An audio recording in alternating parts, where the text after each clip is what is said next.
Live from beautiful downtown Bastrop, it's time for the Stage Select, starring Julian Titus and Justin Ham. What could this possibly be? Seems a lot like a podcast. Wonder what specifically. Talking about video games. With your hosts, you're in good hands. Not more of the same. Now we'll jump right in. So expect the unexpected and more. Now we'll get grooving. There ain't always gonna walk through the door. There just might be some strategy in this. Just having fun with our special guest. Time for Stage Select. And featuring Mike Valley. And here are your hosts, Julian Titus and Justin Ham. Welcome, one and all, to the Stage Select. I'm Julian Titus. And I'm Justin Ham. Hi. If my audio sounds weird, it's because I've been doing stuff to it, so sorry in advance if that's what happens. But it might sound great. Who knows? We don't know. I don't know. Yeah, and I actually just realized that I'd been recording at 100% gain the last how long the show has been in operation, and I just lowered that because you're not supposed to record at that, so maybe mine sounds weird too. Yeah. This might be a really fugly sounding episode, Yeah, but it's entirely possible. Yeah. Who can say? who can say? Yeah. Yeah, we're back. We are a video game variety show. I think before anything, I should explain what happened. So, Justin, do you remember last time we recorded, I said that we had these really crazy technical difficulties at work. Yeah. And I had been basically sitting idle at home, but freaking out because of, I was still having to monitor my phone and wait for the call to be like, hey, your laptop is fixed and it's ready. You need to come into the office and pick it up. Yeah. Well, last Thursday, I as of then, I had not heard anything. Oh, good. Literally Thursday, I didn't hear anything from work. Oh, good. Including someone actually in the chat, asking my manager, hey, is there any update? And then no reply. Oh, good. That's excellent. And so then Friday morning, and keep in mind that I need to stress that this has not been relaxing. Just because I'm not working does not mean that I am sitting, the anxiety is just growing and growing and growing. And the realization of how much that's stacking up every day is growing and growing. Right. And at this point, I'm actually thinking, shit, they might start, upper management might decide that it's not worth it to have remote workers if something like this happens again. And they just cut me loose. Yeah. Right. Especially after because at my old company, I thought that well, if anything bad ever happens, they're not going to lay me off because I'm too valuable. Right. I've shown too much of my value to the company. Right. Right. They're going to want to keep me on. And that clearly wasn't the case. Right. At this new company, I haven't had time to really establish that value yet. Right. I'm just kind of just doing my thing. And so I'm worried and it was getting bad. And I was I kind of need to get out of here. And I was thinking if they say that it's not going to be ready Monday or whatever, I'm just going to see if I can drive to the Springs and hang out. I'll just be hanging out on a different couch, but at least I'll be around people.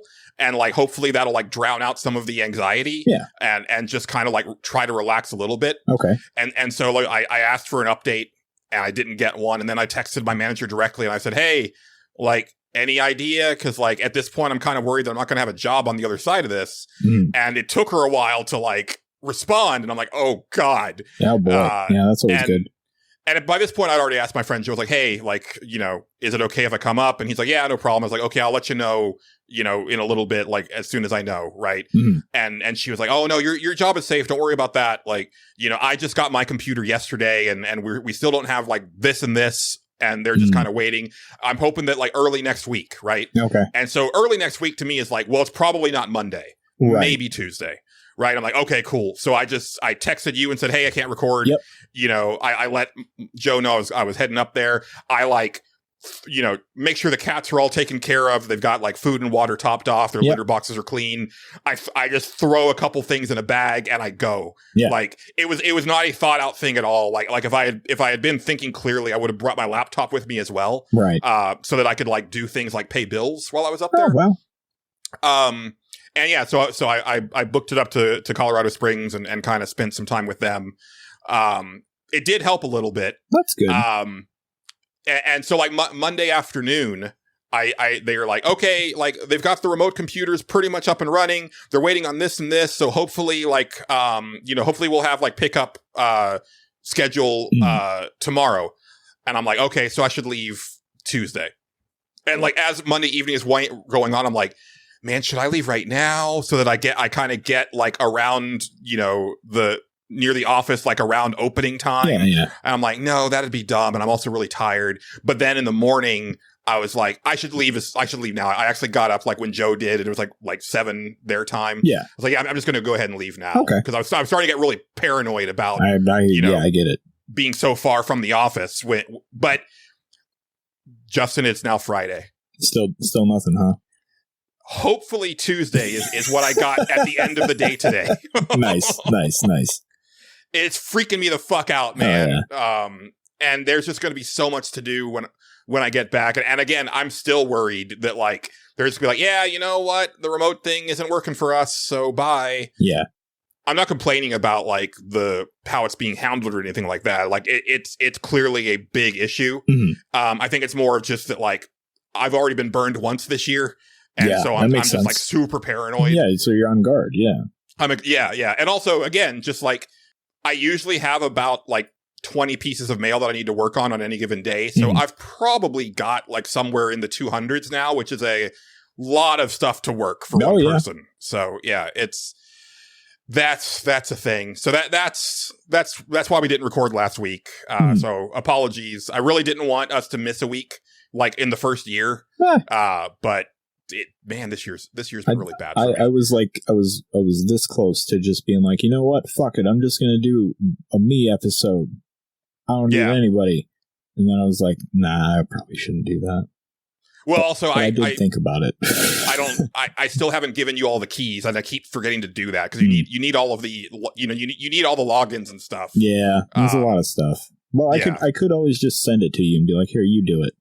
Yeah, but then I wouldn't. But then you couldn't have done anything. So, I couldn't have done it. Yeah, so I kind of thought about that too. I was like, yeah, there's half a chance that he can't do anything anyway, so I'm just gonna not. I really should have taken my laptop with me. I like, again, not a lot of thought going into this. That's like fine. These things happen. Yeah. And then one other actually two bits of show news, or like stuff to talk about off the top of the show. One, your episode of Gamer Looks at 40, the Tales from the Bargain Bin episode, is officially out now. Oh, nice. Last time we recorded, we said it was coming out, but I just wanted to remind people that is out now. It's Tales from the Bargain Bin NBA All-Stars is the one you want to look for. It is a great show. We need to get you on guesting on more shows. Well, I'm always down. I don't care. I'll talk on anything. I'm just not good about. I just don't reach out to people. Like it'd be like, hey, you want to be on this thing? I'm like, yeah, sure. Yeah. but if they don't, I'm like, they probably just don't want me there, and that's a social anxiety thing. Eric Peacock over at Soundtracker is finally back after like a 6-month hiatus, and he's already penciled me in for Varsity Blues, but I know he wants to have us on as a duo at some point. And also I want to get him on Stage Select. I had actually reached out to him at the beginning. I was like, hey, is it easier for you while you're on hiatus to come on the show or after Soundtracker is back? And he's like, actually, it's probably when Soundtracker is back. It's like, okay. So I've just kind of been waiting on that to invite him on. Cause we only got to have him on Nerds Without Pants once. And it was a great episode. Great. Yeah. That was a great one. Yes. The other thing is that the winner for the next Suffer Select has been decided. Oh, good. And it is Uriel's Chasm. All right, we're going to do that. We're going to do that. And Justin, I think that we should go ahead and play that this week and record that next week, just so that that schedule doesn't get thrown off too badly. That's fine. So yeah, I'll pick that up this weekend and mess around with it. Again, if you are interested in checking that out, that episode should be going up in about a week. And you can go to Patreon. The link is in the link tree. And for $3, for as little as $3 a month, you can pick up those episodes. And for $1 a month, you get the episodes 2 days early. So when we have an episode like this one. Yeah. Anyway. Uh-huh. Yeah. So Justin, so I've actually got a lot of stuff, but That's good. I want to go chronologically, and the first thing is less video game related. It's more like video game adjacent than it is like directly video game. Mm-hmm. So why don't we start with you, and then we'll kind of ping pong back and forth. Okay, sure. Well, I played stuff. I did some things. Let's see, what did I do? Mostly I've been streaming. This has been the week extreme. So I just did a bunch of streams of dumb shit. A lot of it was the stupid WWE story mode because I kept running out of. I was like, I don't really know what to do today, so I'm just gonna do this. That story mode is still dumb. It's worse the second time. I can tell you that much. Somehow it's like brain-numbingly stupid the second time around. I understand though that the story mode was starring Ashley Chang, Millennial Cop. Yes, it was. I did a special thing where I worked very hard and made a character that was them, and I was like, this is good. This is continuity right here. So yeah. It worked out. She came out really good too. She looks great. At least I think so. I don't know. Maybe other people are like, oh, it looks like ass. I don't know. It doesn't matter to me. Anyway, I was doing that. The thing I played the most of, believe it or not, has been fucking F124. I kind of believe it. Yeah, I don't know why, but well, here's the thing. I kept picking it up and playing it for like, I don't know, maybe an hour at a time, and slowly those hours were starting to add up to where, for a while, I was just like, this game's kind of like, it's fine, but it's not what I thought it was going to be, because like they'd kind of advertised like, hey, the career mode is like going to be better this time. And I was like, oh, okay. Or the driver career mode, like you can pick teams and stuff like that. I was like, okay, yeah, that sounds pretty all right. That might be pretty fun. Like, and then I got to it, and it was like, do you want to start in F2? And I was like, well, yeah, I want to start as a rookie or whatever. And it was kind of like, okay, well, you just race and do stuff, and you get experience for it. And I was like, okay, that's fine. And then like suddenly I was at the end of the season. I was like, well, let's see what happens. And then I got to F1, and then I was like, oh, this is where the game gets good. I should have just started here, because that's when like all of a sudden I was like having secret meetings and shit, and people were trying to like get me to join their team.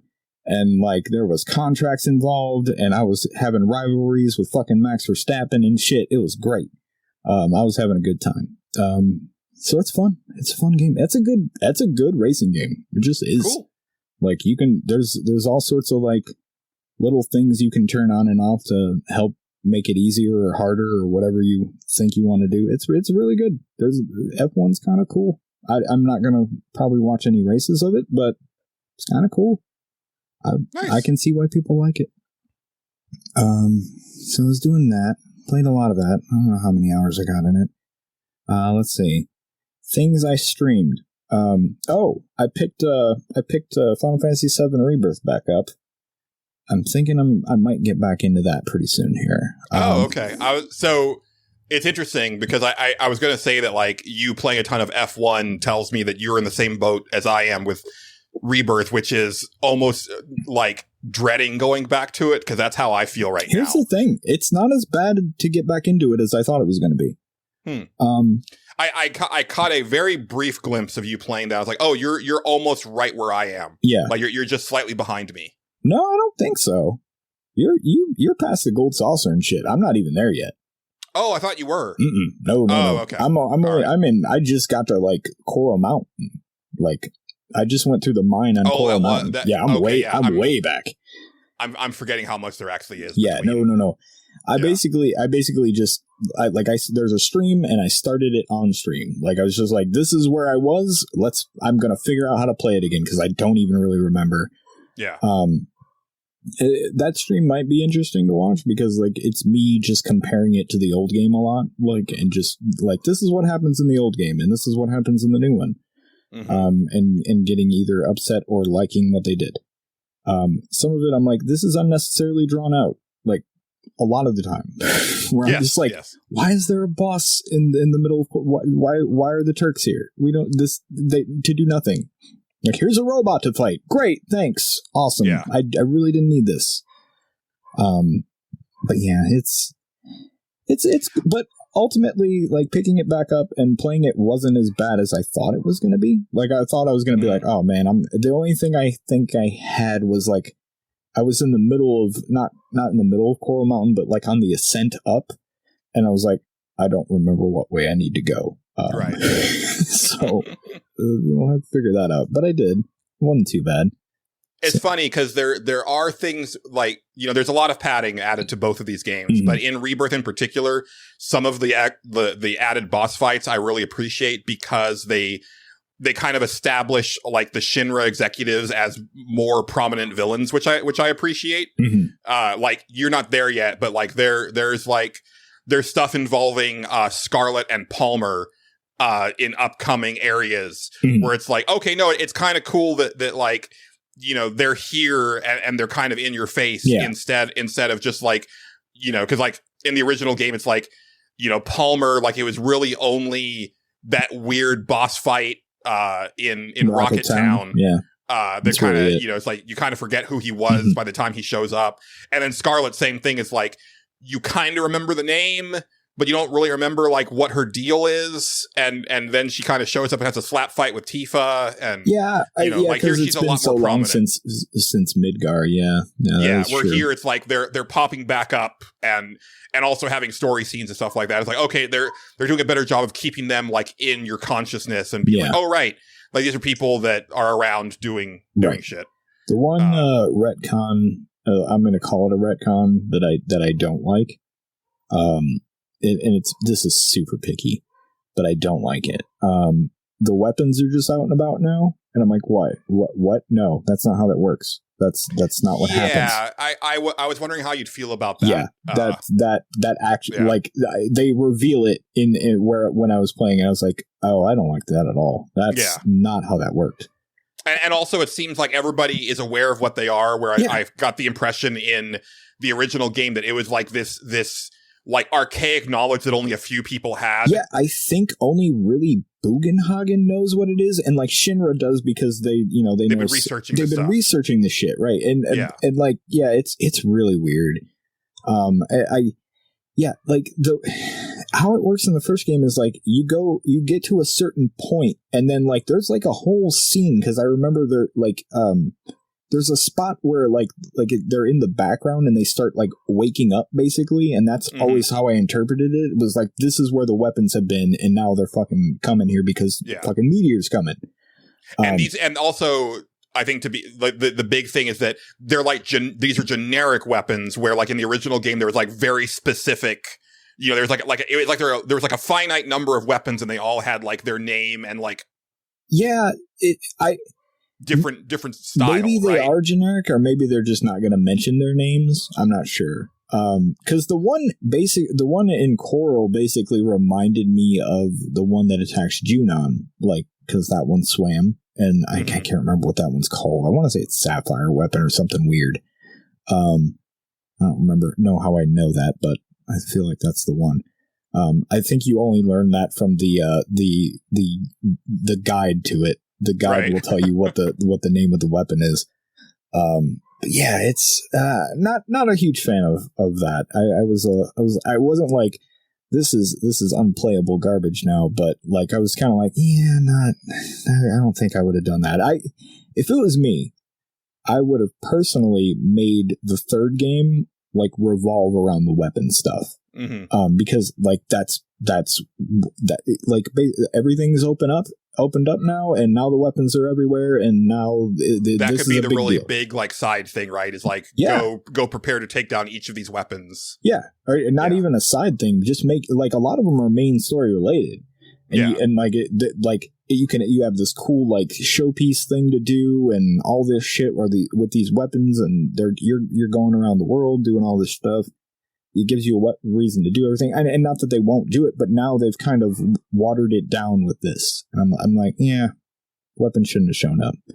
Yeah, that's my opinion. I tend to agree. Yeah, because it especially where the third game is supposed to start, it would have been perfect, because that's when in the old game, that's where they woke up. So I was like, it's weird. I don't know. Not a fan of that. But anyway, Final Fantasy VII Rebirth, it seems fine. I'm still liking it.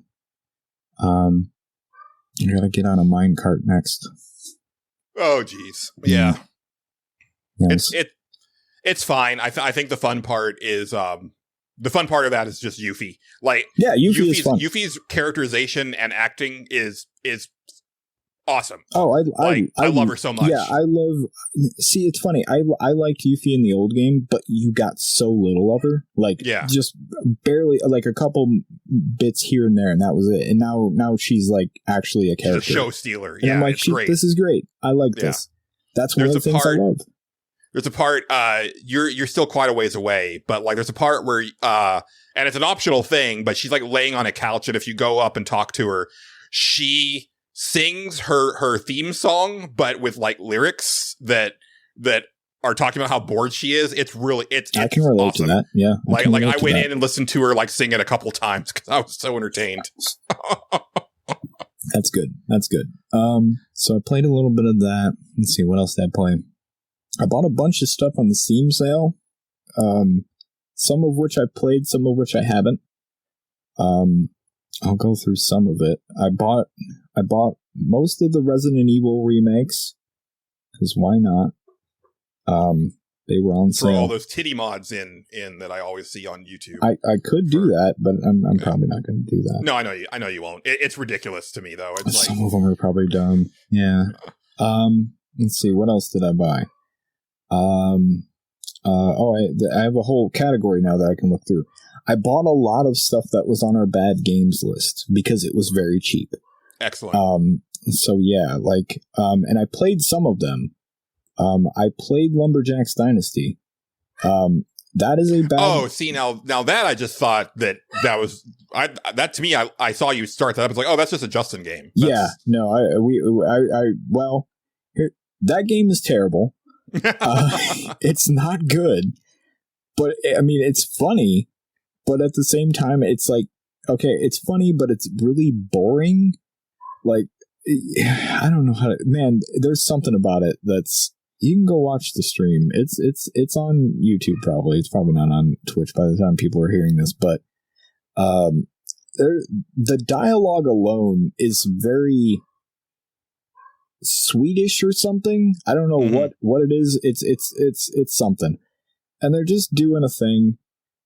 But there's, you know how like there's naturally just kind of a space before someone else talks, usually, unless they're talking over you, you know? Mm-hmm. There's none of that here. It is like immediately like to the next line. Like, I don't know how to explain it unless you see it and hear it. Right. It's absurd. My favorite thing in the game though is people keep like the NPCs that you meet, and there are NPCs, shockingly enough. They will just they're constantly talking to each other about something that's going on that everybody knows about, but you have no idea what they're talking about. Mm. They're just like, everybody knows about it, and like, I don't actually know. What the fuck are you talking about? And then I talked to this one girl, and she's like, yeah, my business sucks now because they never built that tower. Anyway, I'm like, the fuck? Okay, Justin. Let's create a like a sim game like this. Like let's do some sort of like Euro simulator game like this, but let's have it devolve into like a cult based horror game midway through. Yeah, where all the NPCs turn on you. That would be good. Yeah, I've been screaming that for a while now. Somebody should do that, or just a farming game. It would work. It'd be great. Let's see, what else did I buy? Some of the stuff I haven't played yet. Like I said, I bought all the Resident Evils. I bought, oh god, what else did I buy? I bought Final Fantasy VII Remake Intergrade because I never played the Intergrade chapter. I was like, yeah, why not? I'll buy this. What else did I buy? Oh boy. Oh man. Oh geez. There's a lot of stuff. I bought Octopath Traveler 1 and 2 because it was in like a double pack or something. And I was like, why not? The Middle-earth, Shadow of War, and Mordor games because they were like $2 or some shit. Nice. It's like, well, I guess I don't even care about these, but why not? There's a Robin Hood game that just came out on Game Pass. It's something like like I remember Sherwood that. Builders Yeah. or something like that, because there's like a survival Mhm. aspect of it, but also like when they show the combat, it looks like Shadow of Mordor, and I'm like, Yes. that's very interesting to me, and I might check that out. Yeah. Julian had me download the First Descendant. I just forgot about that. I'll talk about that next I week. bought the Nier games. I think that's about it, actually. I thought I bought more than I did, but maybe I didn't. Oh, I bought a game called Until Then that I'm definitely going to play next week. I meant to play this week, but then I just kind of forgot about it. It looks really interesting. It's a visual novel type thing, but it seems good. One of those good ones that I'm constantly talking about. Oh, that one that you were telling me about from the Next Fest, Duskbolt? Dustborn? Dustborn. Yeah. It's actually coming. That's going to be on Game Pass. Nice. So that's cool. I wasn't sure if it was coming to console or not. Yeah, but that's a cool game. That's a cool game. I figured it would. I figured it would because I think I played it with a controller. Usually, if you play something with a controller, it's probably coming to console. Like that's right. That's usually a good sign. Let's see. Other than that, I said mostly F1, a lot of WWE. I don't know. I've been on a tear with that game, I guess. Again. Oh. Speaking of, AEW Fight Forever is like the PlayStation Plus game. Or it was, sorry, it was at the very end of last month. Yeah. I didn't realize that it was available. Like I almost never check. So I went ahead and downloaded that and fired it up. That game feels bad, Justin. Yeah, it's not great. No, it feels very bad to there's play. There's something about it's not great. Yeah. Yeah. It's trying to do the Aki thing and it's not doing a very good job of it. I don't know. It what is not. Yeah. I played a little bit of the training, and it was one of those things where you knock the wrestler down and he just doesn't get back up. Mm-hmm. And I couldn't figure out how to get him back up. Mm-hmm. And also just like none of the buttons felt very responsive and none of the moves felt right. No. And I was like, we're done here. That's about right. This is fine. I played through more of that game than I should have. And yeah, it's not very good. Oh, I bought all the Doom games because they were on a big sale. So I was like, why not? Yeah. All right. And then the last thing I have to talk about, last couple things I have three things I would like to talk about. One, I played Bus Simulator 21. That game's hilarious. Can't wait to play it again. You can go watch the stream of it. That game is funny as shit. You drive a bus. Man, you're the NPC that is training you looks like she's having a real bad time. I don't know what you're talking about. Myra's in perfectly good condition at all times, Julian. Okay. Yeah, sure. No, she's doing great. In fact, yeah, thriving. Okay, thriving even. She's definitely not having an affair with that one guy. That was fun. That's the whole thing, man. That game's something. I just yell at people the whole time. Then I played Firefighting Simulator. That game is funny to a point. You just put out fires. There's a lot of backdraft type stuff going on, like the movie Backdraft, but it's not as good. You gotta put. I was watching you play that one, and I wonder how realistic the fire spread is, because it seems like if you're not doing like a continuous like thing with and being super diligent about moving on to the next area as soon as you put out the first, it just regresses like immediately. Yeah, like, I think that it's probably a little of both. Because, well, you have to imagine that, like, the stuff that you're putting out the fire with would probably help suppress more fire being started on it. So, I don't know. Yeah, one would think. You would think. I don't know. It's tough to say. I don't know. Some review that a firefighter left was like, no, it's pretty realistic. But, you know, I was like, okay, that's cool. Except when it bugs out in the training mode, which was not a great taste in your mouth. But it did. I really appreciated Fuck This Door. Yeah, fuck that door, man. That was the best part of the game, man. Hitting shit with a fucking axe, that was dope. That's the best part of the game by far. And then the one I need to go on a small rant about. I've continued my adventures in ranking all of the Chinese FMB dating simulators by playing a game called Beauties. They're all after me. It's not a good game. I can say with confidence that it is so let's rank them real quick and then we'll go from there. We have Love Is All Around at the top. We have what's the next one? Knowledge or No Lady after that. Then we have My Destiny Girls in a solid third. and then way down here in fourth. Like way down here in fourth. Precipitous drop. Yeah, it's Beauties, they're all after me. It's a mess. It's a mess. There's like I came to realize like all the stuff that I would kind of like make fun of the other games was like very appreciated, like the frenetic pace that those games move at, where it's just like fuck it, there's no time, move on to the next thing. And I'm like, I used to make, I was like, man, this is kind of funny how it moves. And then this game comes along, and there's just scenes where you're just like, can we move on? I don't care. You say that, and I'm sure, like, I actually was running some duties in Final Fantasy XIV at the same time, so I didn't, that was actually that was a dumb thing to do, because, like, I had no idea what was going on because it's in Chinese. Yeah. But when I was watching, like, scenes, it was like, the transitions from one thing to another, there was, like, no concept of, like, okay, where are we now? Like, how much time has passed? And that's the thing, right? Okay, that's the thing. It's not so much, but they'll linger on like one fucking like there's a part where you walk into a room and your guy just like goes around the entire room, and then finally somebody has dialogue with him. You're like, I did not need this establishing shot. Just move on to the next thing. It was constantly stuff like that, and then it'll cut and it'll be like this huge time jump, and you're like, I don't even know what the fuck's happening anymore. It's crazy. There's a girl called Snow Removal in the game, which is the game's best attribute, really. That's her name, Snow Removal. Can't make that up. That sounds like a name from Idiocracy. It's great. It's a great name. I'd name my kid Snow Removal. No problem. There's choices in the game. So these games always revolve around like what choices you can go and how they branch off, and you know what kind of shenanigans you can get into by saying no or yes or whatever here and there. There's no actual choices in this game. You like if you say no to something, you're doing it anyway. Shut the fuck up. Like I kept saying no to Snow Removal. I was like, no, I don't care about this person. I'm going to move on with my life. And they're like, no, you're doing it. You just shut up. You're doing it. I was like, okay, fine. So I spent most of the game, I forgot her name, I think it's like Zihan or something like that.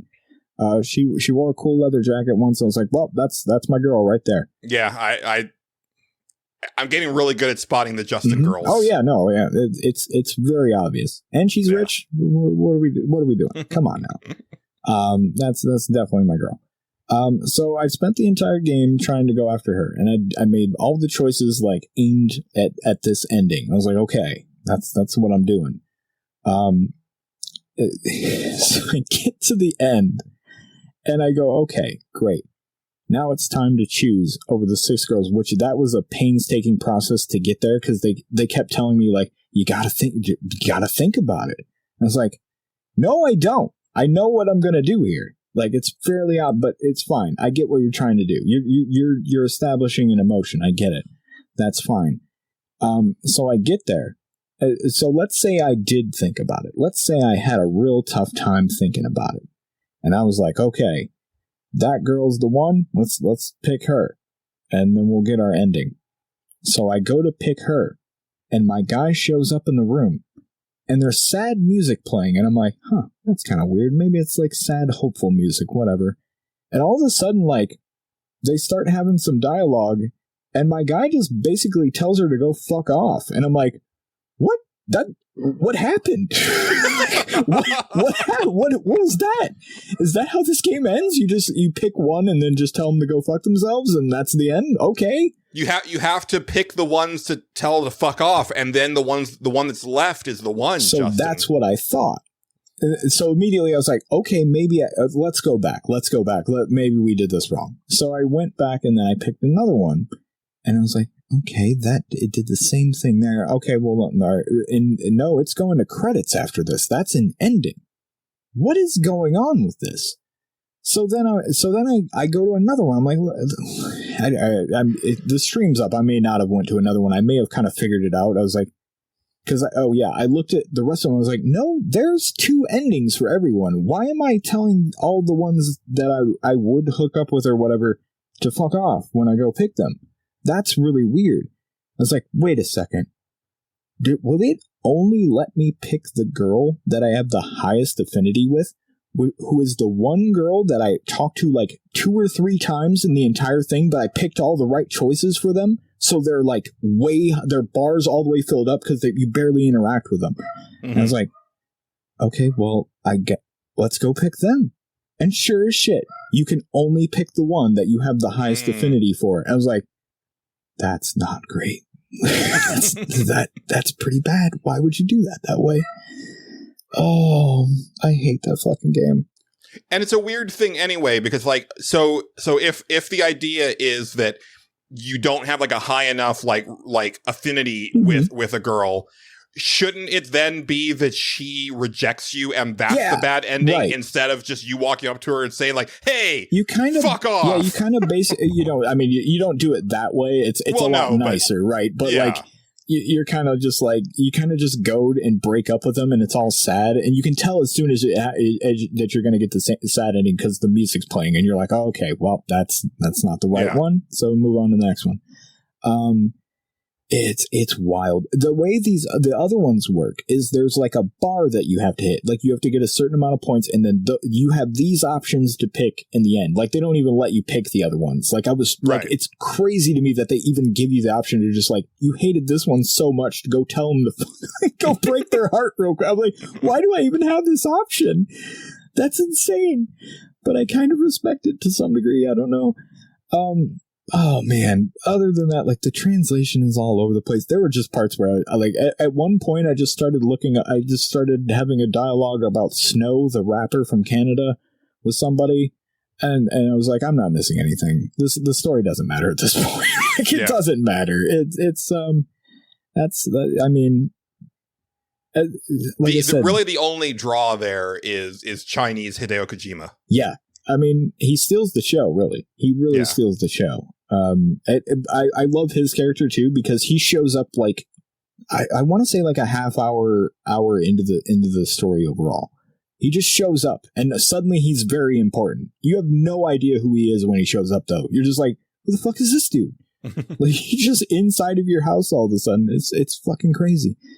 That's kind of how I imagine Hideo Kojima just like goes through his life. Yeah, why not? Like he just shows up in people's homes and stuff like that, and people don't know why he's there, but they can tell he's important, so they're just like, okay, this is fine. I hope so. I hope that's what he's doing. I hope he's doing okay. I follow him on Twitter. He's doing okay. He's doing fine. He's living his best life. It's I great. know he is. It's good. Yeah. But yeah, that's Beauties. They're all after me. I would not suggest playing it. I have a bad feeling about the rest of these that I bought. They might be of the same ilk. But then again, this one, I remember reading reviews. I was like, one of these is really bad, but I can't remember which one it is because like people were like ranting about it. And I think this was the one that was really bad. Actually, I'm like, yeah, this was the one.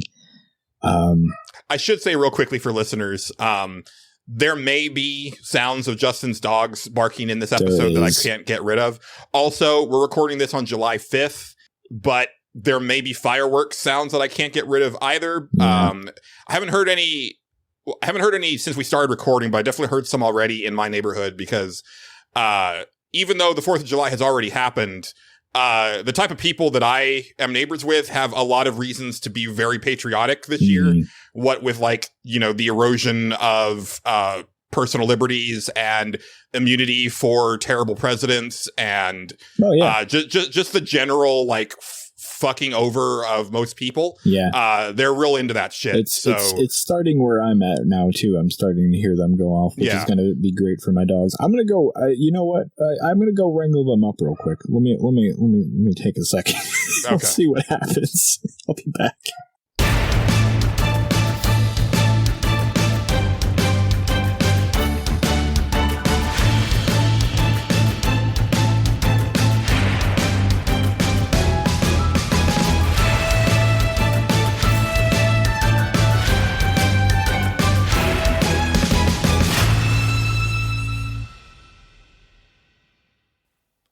And now, a word from our sponsors. Princess Peach has ruled the Mushroom Kingdom for decades. Hi! She's like a mother to all her subjects. Uh-huh. And now she wants to win the Democratic presidential nomination to eventually take care of the video game industry. This is fun. Vote Princess Peach. Peachy. She doesn't have much of a personality, but she does have a lot of emotions. Did I win? Well, now that he's gone, we can really rap. See, I can do it too. Dog barking is one of the things that really turns me off on dogs. It's why I prefer cats. Because even when cats are at their loudest, they're just way too cute. Like I would much rather have a meow, meow type of thing than just a full-throated bark. It's just not a thing. Also, like if I had a dog, like I couldn't have just like taken off without any forethought for Colorado. Because you just can't do that with a dog. Cats, like they don't, you can set them up to where they're good for like a week. It's really not a problem. And that's one of the things and also like they're just, they'll sit on you and they'll like stay on your chest. It's really nice. So I really, really appreciate that about them. It's why I'll appreciate dogs from a distance, but not want one of my own. Oh, hey, Justin. Oh, hey, how's it going? Pretty good. Good. That's good. Yeah. Yeah. Dogs. They like to bark at things. They do. Yeah. What are you going to do? I don't know. Well, I try to wrangle them up and hope they don't go back downstairs. But then again, I can't keep them tied up here because they have to go to the bathroom sometimes. It's the whole thing. Yeah. All right. Well, first thing that I've got, like I said, it's more video game adjacent than actual video games. Mm-hmm. But right before we recorded the last episode, I'm pretty sure that's what the timeline was, or maybe it was right before. No, yeah, that is right. That is right. That's right because it happened. Yeah, that is it. Okay. So a few days before we recorded the last episode, Hololive announced the next idol group that they were going to be debuting for English. Okay. Right. So about almost once a year since 2020, they've unveiled a new English idol group. Okay.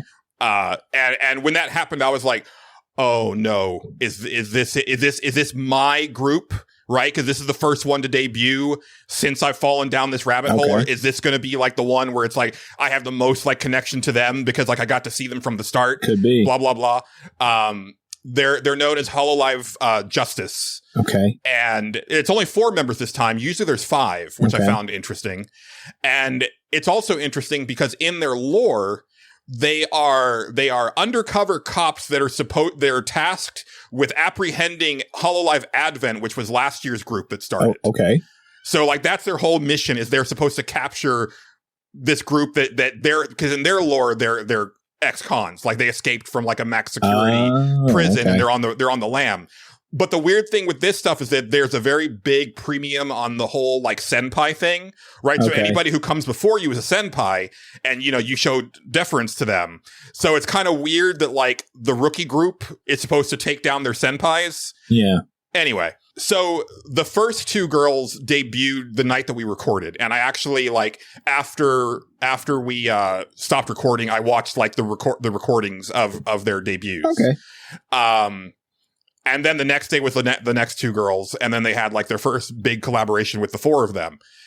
And I'm really impressed because like my entry to VTubing was just when I first heard about VTubing, I was like, okay, so it's a streamer who just has like an anime avatar, right? Like that's all it is. And I think for a lot of the like independent VTubers, that's what it is. They have their VTuber persona, and it's of varying quality depending on how much money they decide to put into it. Right. And they just play games and you don't see their face because you have the VTuber avatar.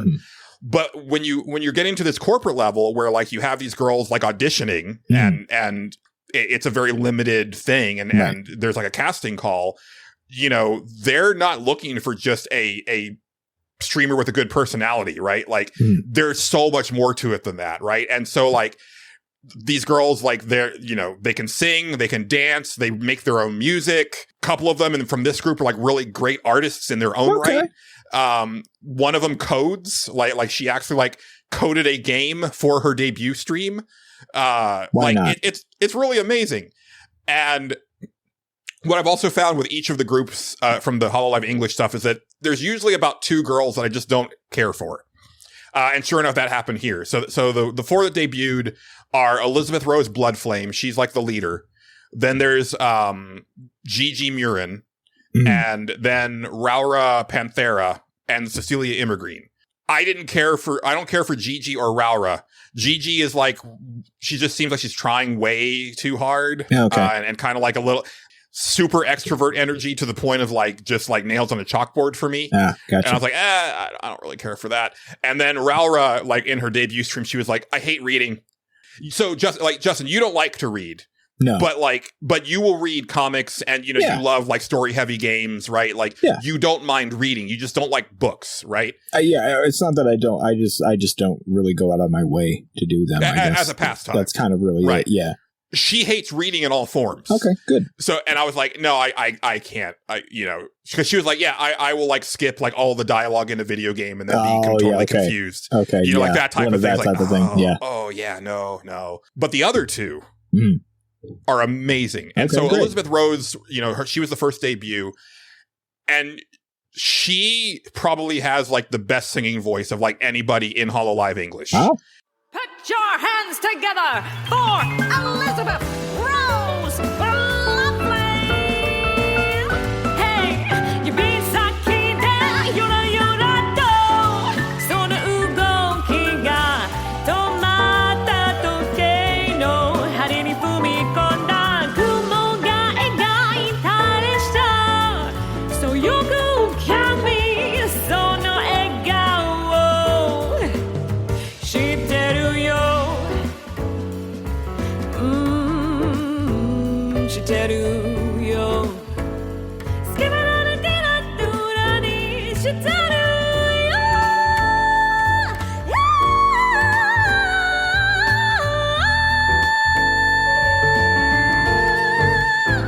Shitteru yo. She's got this really amazing like kind of lounge singer style to her cool. act. Yeah. And she also does like incredible impersonations. Like she wants to be a voice actress, and like in her streams, she's constantly doing voices and they're all incredible. And in her like little debut, like cartoon, there's a part where like you hear like voice clips from the different Advent girls. And then in her debut, she's like, yeah, that wasn't them. That was me. And like the Advent girls were actually watching the debut together, and they were all like, what? Like, Nice. I thought that was me. So that was really cool. But Justin, the one, the breakout from Hololive Justice, and possibly my new favorite, like from Hololive in general, is Cecilia Immergreen. And I sent you her debut. I don't know if you got a chance to watch it. I did not, but I know you said. It's funny. I watched the other thing that you sent me, which I don't remember what it was. It was somebody playing Elden Ring, and that was fun. That was Bibu, and she's very fun. She's very wholesome and she's also really fucking good at Elden Ring. Yeah, I could tell. Yeah, I was actually like, yeah, she's actually pretty good at this. Yeah. Cecilia Immergreen is to VTubing what the stage select is to podcasting. Okay. Her commitment to the bit is so fucking strong. Nice. And I appreciate it on such a fundamental level. Right. So like every other VTuber that I've seen, right, like they have their lore or whatever, but that quickly goes away, and it's just kind of them streaming as this VTube persona and whatever. Cecilia Immergreen puppets her avatar around the screen like a Muppet. Like she uses the mouse to make herself walk around in the background. And at the very beginning, she had herself like walking down like this spiral staircase. And then at a certain point, she trips and falls and like, like whatever. And the stream ends. It's the very beginning of the stream. And then you hear her, she's like, no, come back. It's fine. I'm fine. It's okay.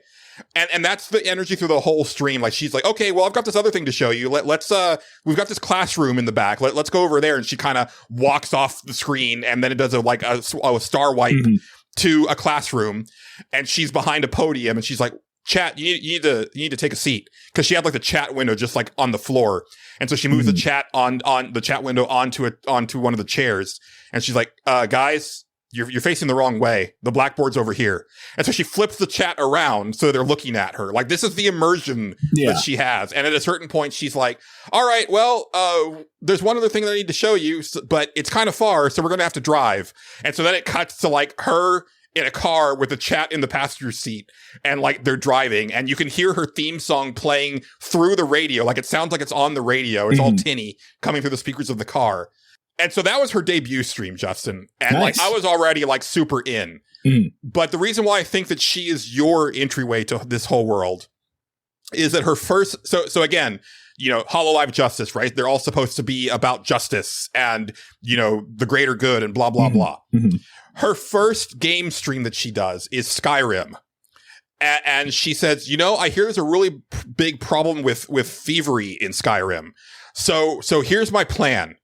If I go in and steal everything first, then there won't be any more thieving in Skyrim. Yeah.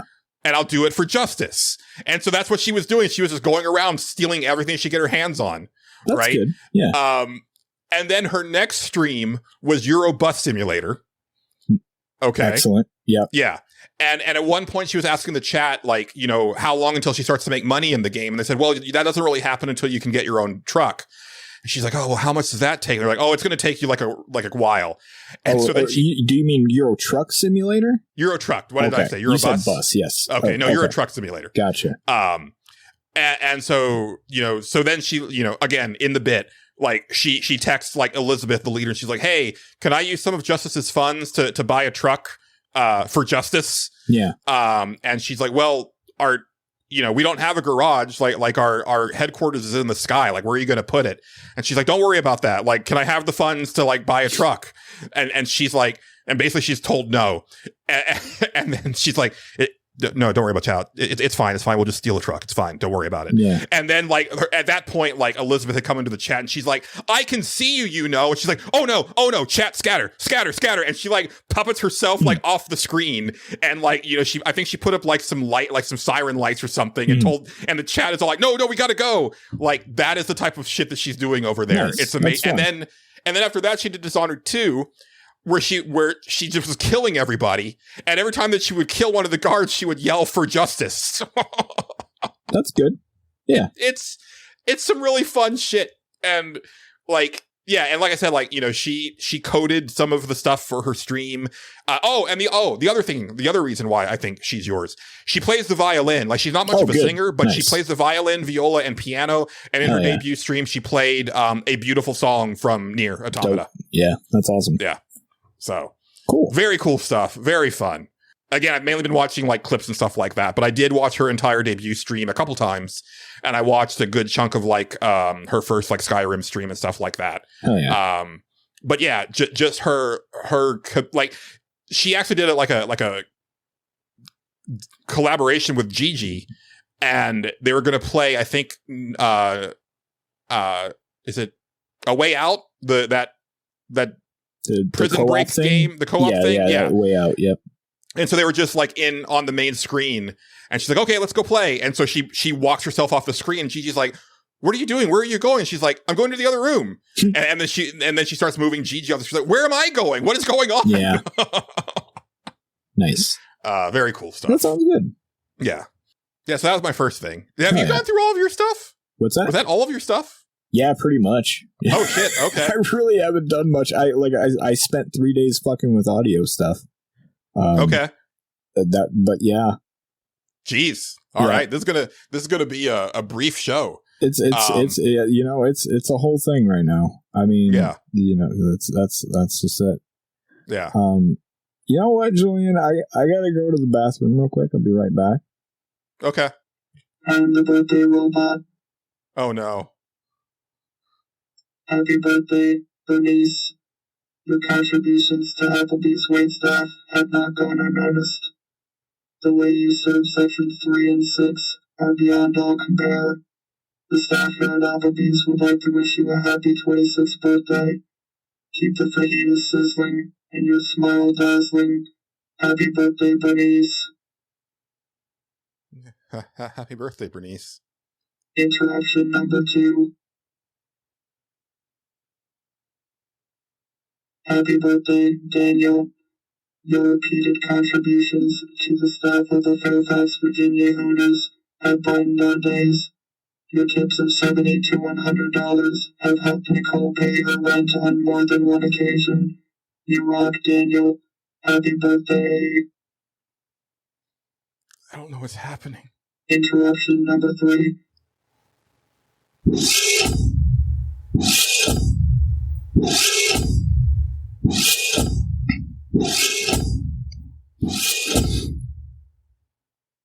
I'm the birthday robot's father, Anthony. Is there a problem here? No, I think we're fine. Just a little confused is all. Please let my son perform his purpose. Okay, Thank you.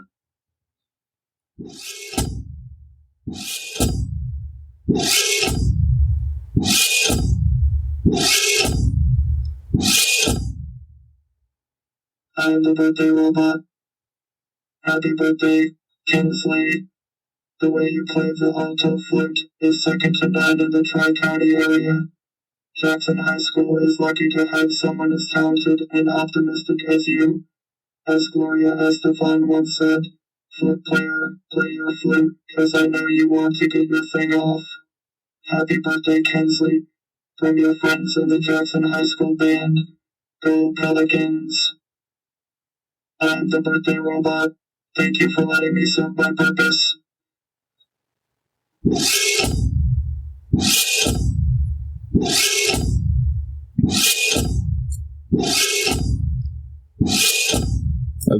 I'm back. What did I miss anything? Yeah. Huh? Okay. The robot revolution has begun, Justin. Oh, did it? Yeah, That's cool. it begins with birthday wishes. Oh. And it ends with the destruction of all mankind, I believe. The birthday robot. Yeah, no, I told them to come. I hired him. Oh, okay. Yeah. You should really run this shit by me. They left like metal footprints on the stage. Like, I don't know. Oh, that's Anthony. Like, I'm not messing with Anthony. I mean, I guess Abramo can buff that out. Yeah, it'll be fine. Yeah. Okay. It'd be all right. Yeah, no, I thought it'd be whimsical. That's a word that you could use to describe it. Yeah. Yeah. Terrifying is also a word that you could use to describe it. Well, I mean, Anthony is terrifying. I mean, he'll show up if you. So you get 3, but if sometimes less. It depends on what kind of mood he's in. You never know. He's temperamental, that robot. Yeah, I'll be sure to keep my mouth shut next time. Well, you never know. You might get to know Anthony. Maybe he's very nice. Yeah, we'll see. Yeah. Birthday robot doesn't have a name though. Anthony, like his father does. Yeah. But very interesting. Yeah. He's just the birthday robot. I mean, that's what he's billed as. That's his purpose. Yeah. He comes and he, says things. People, I figured if people wanted to, wish somebody a happy birthday, now we have a way to do that, Julian. Okay. Yeah. We didn't have that previously.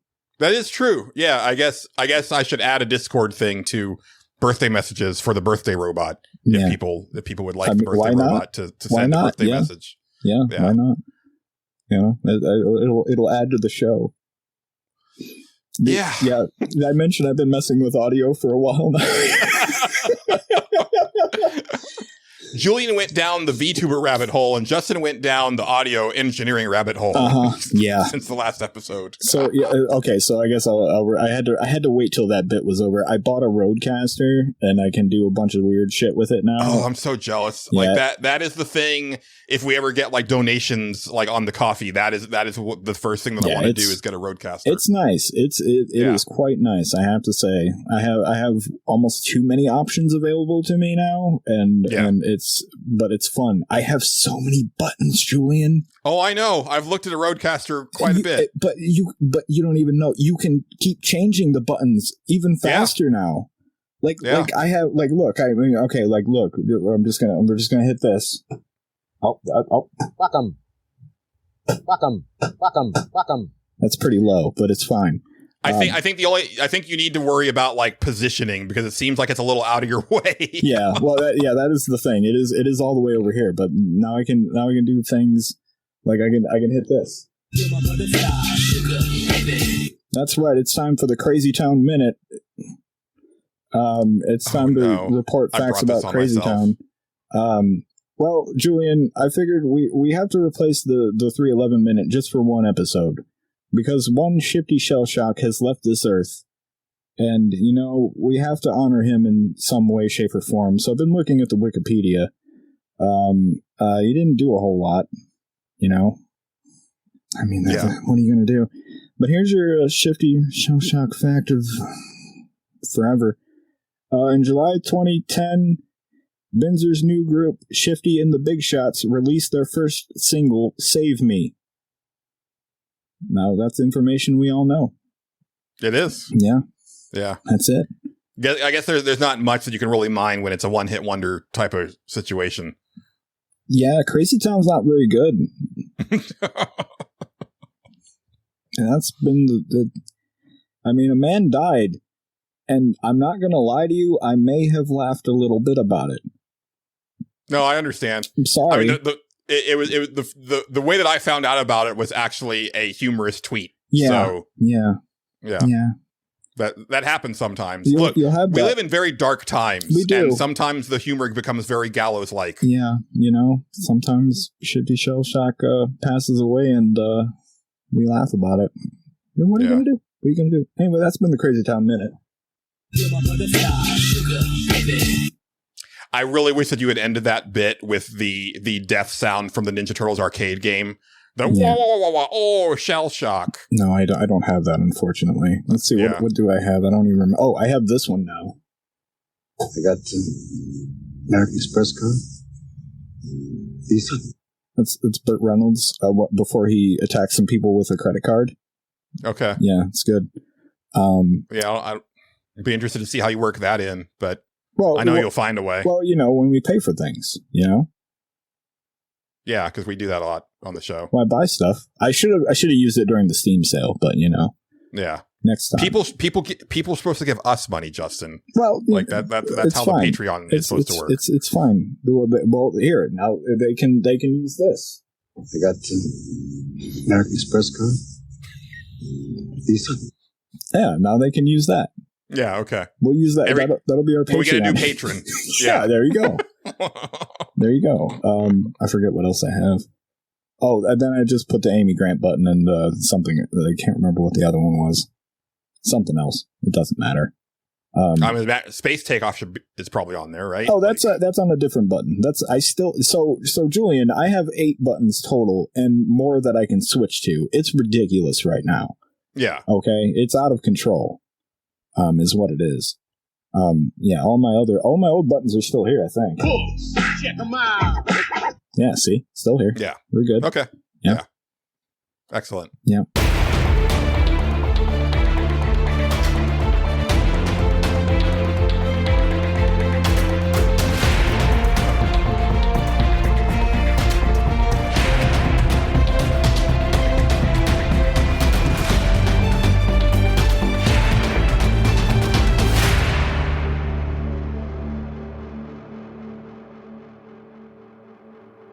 The State Select is made possible through the support and funding of viewers like you. Here are our wonderful patrons. Well, I think it's about the time of the show for us to thank our patrons. Oh, hold on. I got American Express card. Visa. Yep. Yeah, see, I've already got the part where John Gholson announces that thank you for our wonderful patrons. So that's fine. Oh, well, you play that first and then play that. And then we'll come in. It's perfect. It's not a mess at all. Yes. This is the first episode of July, which means it is time to thank all of our wonderful patrons. We will start with the executive producer tier, where we have Bookie. We have Casey Curran. We have David Portnoy. We have Dennis Robertson. We have Exrian. We have Matt Jorgensen. We have Philip P.K. Becker. We have Stephen Lobo. And we have Xavier Krager. And also on the associate producer tier, we have Andrew Wilson. We have Joel Thoman. We have John Gholson. And last but certainly not least, at the key grip tier, we have Weston. So thank you, everybody, for supporting the show. It means a lot. It really does. Also, I'm not going to do it this episode, but I realize that questions, comments, and concerns, which we end the shows with, people do comment like on the Patreon, like on the show post for Patreon and stuff like that. I'm like, those are comments. So I'm going to go ahead and start like adding those to questions, comments, and concerns, unless you put in the comment, please don't read this on, questions, comments, and concerns. But otherwise, like, because I've been like responding to those comments like on Patreon when I have something to say, but it makes more sense to just do it as part of questions, comments, and concerns. Probably, that just makes more sense to me. So we will go ahead and start doing that. The next thing, I guess I'll go ahead. I'm going to go in chronological order. So the next thing is that I am done with Shadow of the Erdtree. Oh yeah. I did not beat Shadow of the Erdtree. I don't blame you. But I did get to the second phase of the final boss. Oh, okay. So so you've seen the guy, right? Yes. And I have thoughts. Mm-hmm. I'm not going to say that I don't think that it's a bad expansion by any means. Mm-hmm. In fact, I think it's a relatively good expansion. Yeah. I do think that it makes the game overall worse in my eyes. It turns an already overlong game even longer. Mm-hmm. It doesn't add anything to the base game unless you like go through Shadow of the Erdtree before you beat the game and then come back out with like the weapons that you've gotten and use that to like play the last bit of the game, because you're so deep into the game at that point that there's really not much left to do. Yeah. Or like I said, the one time, I guess you can use them for New Game Plus as well. Yeah. And then also like just, there's really no cross-pollination between what happens in the Land of Shadows and the lands between. It honestly feels like an expansion for an MMO that's like very late in the MMO's life where they don't really know what else to do anymore. Mm-hmm. And they're like, fuck it, alternate reality. Because that's what this feels like. Because like, again, like I said the first time, like I have no concept for where the Land of Shadows takes place or when it takes place. I know that there's there was like a war that happened, but I only know that because of the trailer. Mm-hmm. And I really don't, I never really understood like the purpose of anything that was going on. Yeah. It kind of exacerbates a lot of my issues that I have with like Elden Ring as a whole. And it really comes down to like, it is just not your kind of storytelling at all. It's not storytelling. It's not. Like, again, it's just not your kind. Yeah. No. It kind of is, but not really. It's more world building. The story is told. There's nothing told to you. It is stuff that you have to glean from item descriptions and like piecing together bits of lore. It's more world building. Like, yeah. If I have to go outside of your game, to get, understand like, the story, yes. Yeah, like that, it's like, tell me a story, right? Like, by all means, put some interesting lore and hidden stuff within, like, let me go deep, right? Yeah. Like, let's have the item descriptions give me, like, a better, inform me more about what's going on. But you have to at least give me an idea of what's going on. Give me characters that have personalities and that also have arcs that are not all identical. Because every time that I meet a character, I'm like, okay, so I'm either going to show up one day and you're going to be dead, or I'm going to fight you. But either way, it's not going to be clear if you're dead or not, because nobody's ever really dead in this game. We have a character on the show that they're not dead until they drop their item. Then they're dead. Are they though? Most of the time. I don't know. It's tough to say. I killed a boss pretty darn dead, Justin, and then that was clearly not the case. Like, I'm not gonna say any more than that, but you're talking about, I think I know what you're talking about. you know what I'm talking about. Yeah. I don't know where to go with this. I guess let me address the big thing, because this is like the big conversation.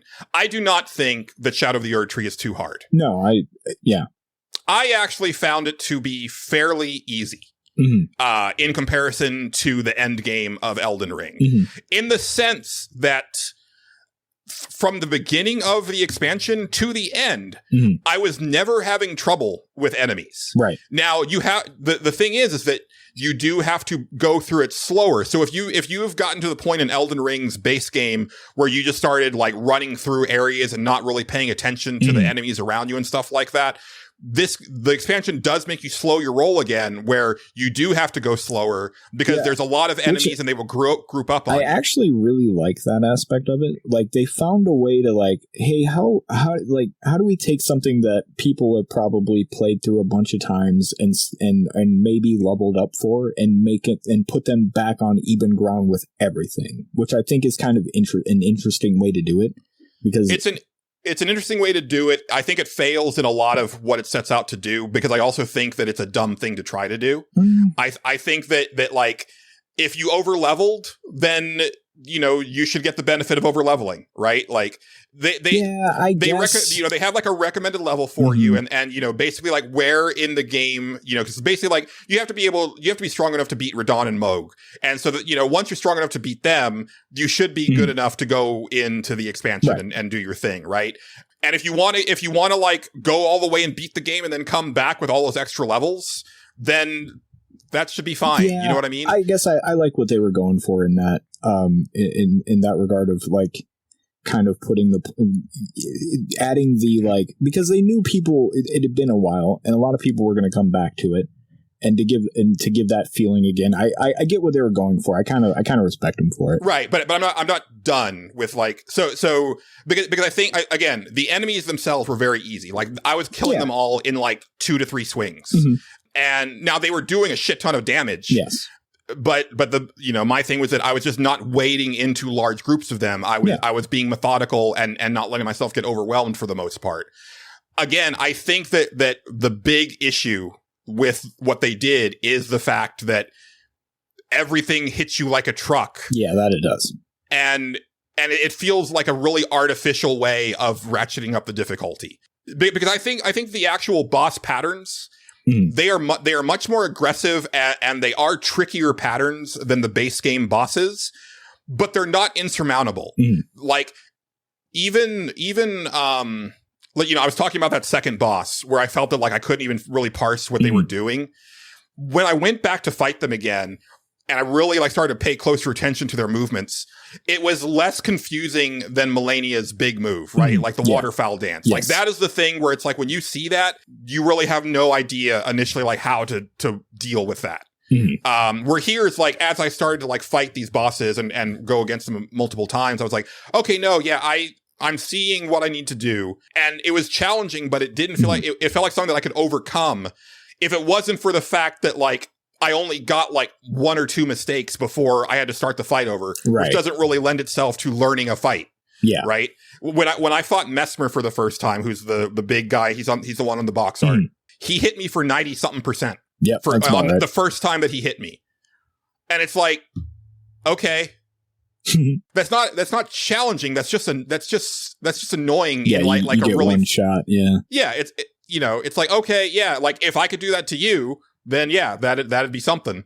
But a big part of it is that they really want you to get those Erdtree fragments. Yes, that's kind of like the whole thing that I guess I'm talking about is like is putting you kind of on an even level with everything. I find that an interesting way to do it. I think it's an interesting way of doing it. I don't think it works.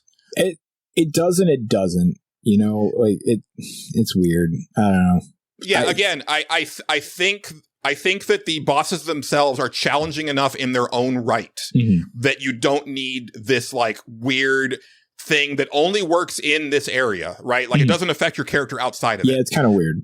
Yeah. And then also, because the one thing that I think the expansion does get right in a really interesting way that I liked is that it's very much more about changing up your defensive loadout. So like they want you to be switching to talismans that mitigate damage. So for like a really good example, that second boss does a lot of, they're a magic user. They do a lot of magic based attacks, right? And I ended up going around out of my beaten path, and I found a talisman that was like the top magic negation talisman in the game. And sure enough, like the message like in front of the chest was like time for night. And I was like, oh no, yeah, this is what they wanted me to find. Like this is the missing piece to beating that boss, right? And yeah, like, and that's the thing is that like for Mesmer, it's like I changed because my character was built around like a lot of talismans that I would take more damage, but I would do more damage. Oh yeah. And I was like, I need to take those off, and this all needs to be damage mitigation.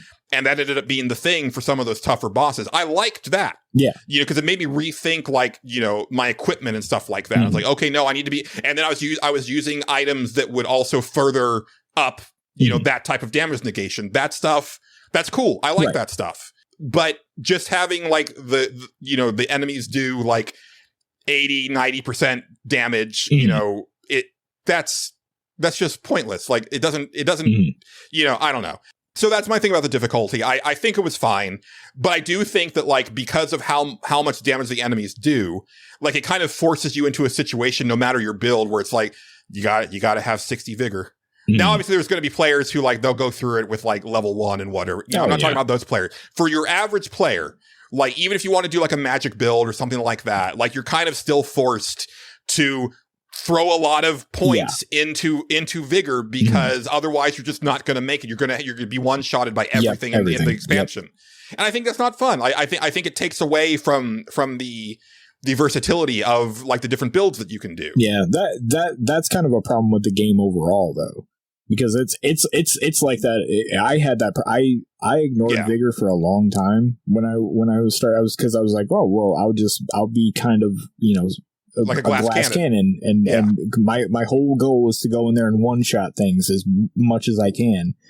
And then, like, eventually it started to be like, I'm just walking through the door and getting one shot. I think we need to rethink some things, and had to go take that stat up. So it's kind of just the thing with the game. Yeah. And I mean, but that is a complaint that I had of the base game, is that, you know, once you get into, like, the consecrated snowfield and beyond, like, that from there to the end of the game is just that type of bullshit. And Shadow of the Erdtree doubles down on that in a way that I just didn't find fun. That was a problem. Yeah, that was a huge problem with that part.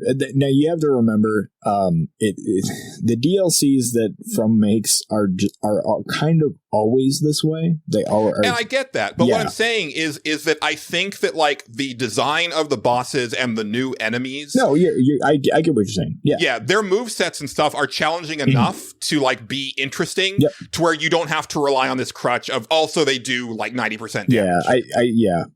I can see that. I guess it also is a way for them to get you to explore what the stuff there, to try to find all that shit. Maybe and that's it. That brings me to my other big complaint about Shadow of the Erdtree. I fucking hate the map. Yeah, right. I hate it. I hate it on a fundamental level. It's got such strong Yatunga jungle vibes. And what I mean by that, I think I've told you this before on Nerds Without Pants, Justin, but Final Fantasy XI had a lot of zones that were just, like, needlessly difficult to navigate. Okay. But the one that was the most annoying for me was Yatunga Jungle, because you would open up your map and you would see the places that you wanted to go, and it seemed like, okay, this is where I need to go. But it was never that. It was always this weird circuitous path that would go, like, underground or overground, like up and down and stuff, and snake around and stuff like that. And there was only one way to go to each of these areas. Yes. And it never you felt had to know good. where it was. Yeah. And like, you know, fortunately, like, I didn't have to spend a ton of time there, but every time that I had to go back to Yatunga Jungle, it was like the first time I was there. All of Shadow of the Erdtree is like that, where kind of is. You're right. You'll get the map fragment for the area you're in, and, you know, at this point you're pretty well versed in being able to spot, like, things. It's like, okay, that looks like a thing that on the map that's interesting. Let me put a marker there and go there. And it's never as simple as you think it's going to be. Like, everything is, like, highly vertical or it's very up and down. Very up and down. Yes. But also, like, the entrance to the down might be, like, way far removed from the thing you're trying to get to, and it comes back around, and the only thing that makes it manageable is that you have the Sights of Grace, so then once you do it the first time, you don't have to worry about it again. But getting there is not fun, and it actually actively deterred me from wanting to explore more. I know that I missed a lot of stuff in Shadow of the Erdtree simply because I didn't want to fuck with it anymore.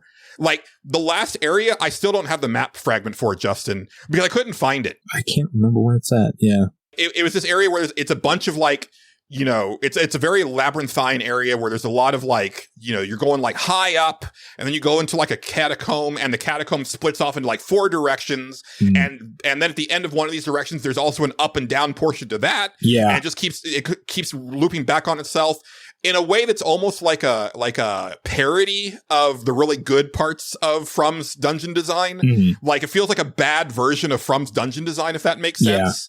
Because again, like, a lot of the dungeons, amazing, right? There's this one, it's actually 2 dungeons in one. There's a part in Shadow of the Erdtree where I have that awesome sense of discovery where I was just wandering around and I ended up in this place and I was like, okay, let's check this out. And like, it kept going and going and going. And like, I was, and then like at one point I like lowered the water in this area. And so then there was more of it to explore and it kept going. And like, I was finding shit and there was like bosses. And then it went into another section where then it just kept going up and up and up. And like, it was incredible. Like nice. I was there for like 4 hours and I still didn't see everything. Right. And then imagine my surprise when I walked through a boss door and it's fucking Mesmer. I was like, oh shit, I didn't expect to be here this soon. Oh yeah, I think you took the back way. There's like another weird back way around to that boss or something like that. I can't remember. Yeah. This felt like the only way to get there, but I would believe it if there's like another way to get there. There's something weird with that. But it felt so cool because it just felt like it was constantly unfolding and unfolding. And then I was, I was opening up like, shortcuts back to where I was at, so that whole thing where it's like, I was making progress through this ginormous dungeon and it felt really good. And there was like multiple paths out and stuff like that. It was awesome. Yeah. Loved it. But the actual overall map, fuck off. Yeah, I get it. I could. So I would like to make clear to everybody listening, I didn't play it myself. I watched somebody else play it, which takes a lot of the frustration out when they're just doing it for you. Yes. But I could. There were spots where I was like, I'm really glad I'm not playing this. I'm glad I'm glad I didn't even try it because I kind of knew what it was going to be a little bit. Where I was like, all right, I know how From makes their DLCs. Like, I just remember watching Wooly play through the Dark Souls, or not Wooly, but it was Reggie played through Dark Souls, and I remember watching that, and they get to the DLC in it. And the first fight, I was like, this is fucking nuts. Like, I was like, what the fuck? And then they explain, like, yeah, no, this is where they hide all the really hard shit usually. And I was like, whoa, fuck, man, I'm good. I don't really need to do all that. I'll watch somebody else do all that. Yeah. There was. And I do have to. Oh, sorry. Go ahead. Oh, go ahead. No, go ahead. I was going to say, like, I think I did luck out a lot. Like, the reason I'm saying that, like, I felt in the expansion fairly easy is that my pure strength build was pretty much tailor-made to go through this stuff. Because I could tank a lot of the hits, and again, I was killing things in 1 to 3 hits across the board. Now, the downside to that is that I never found anything fun to use, like, in the expansion for my build.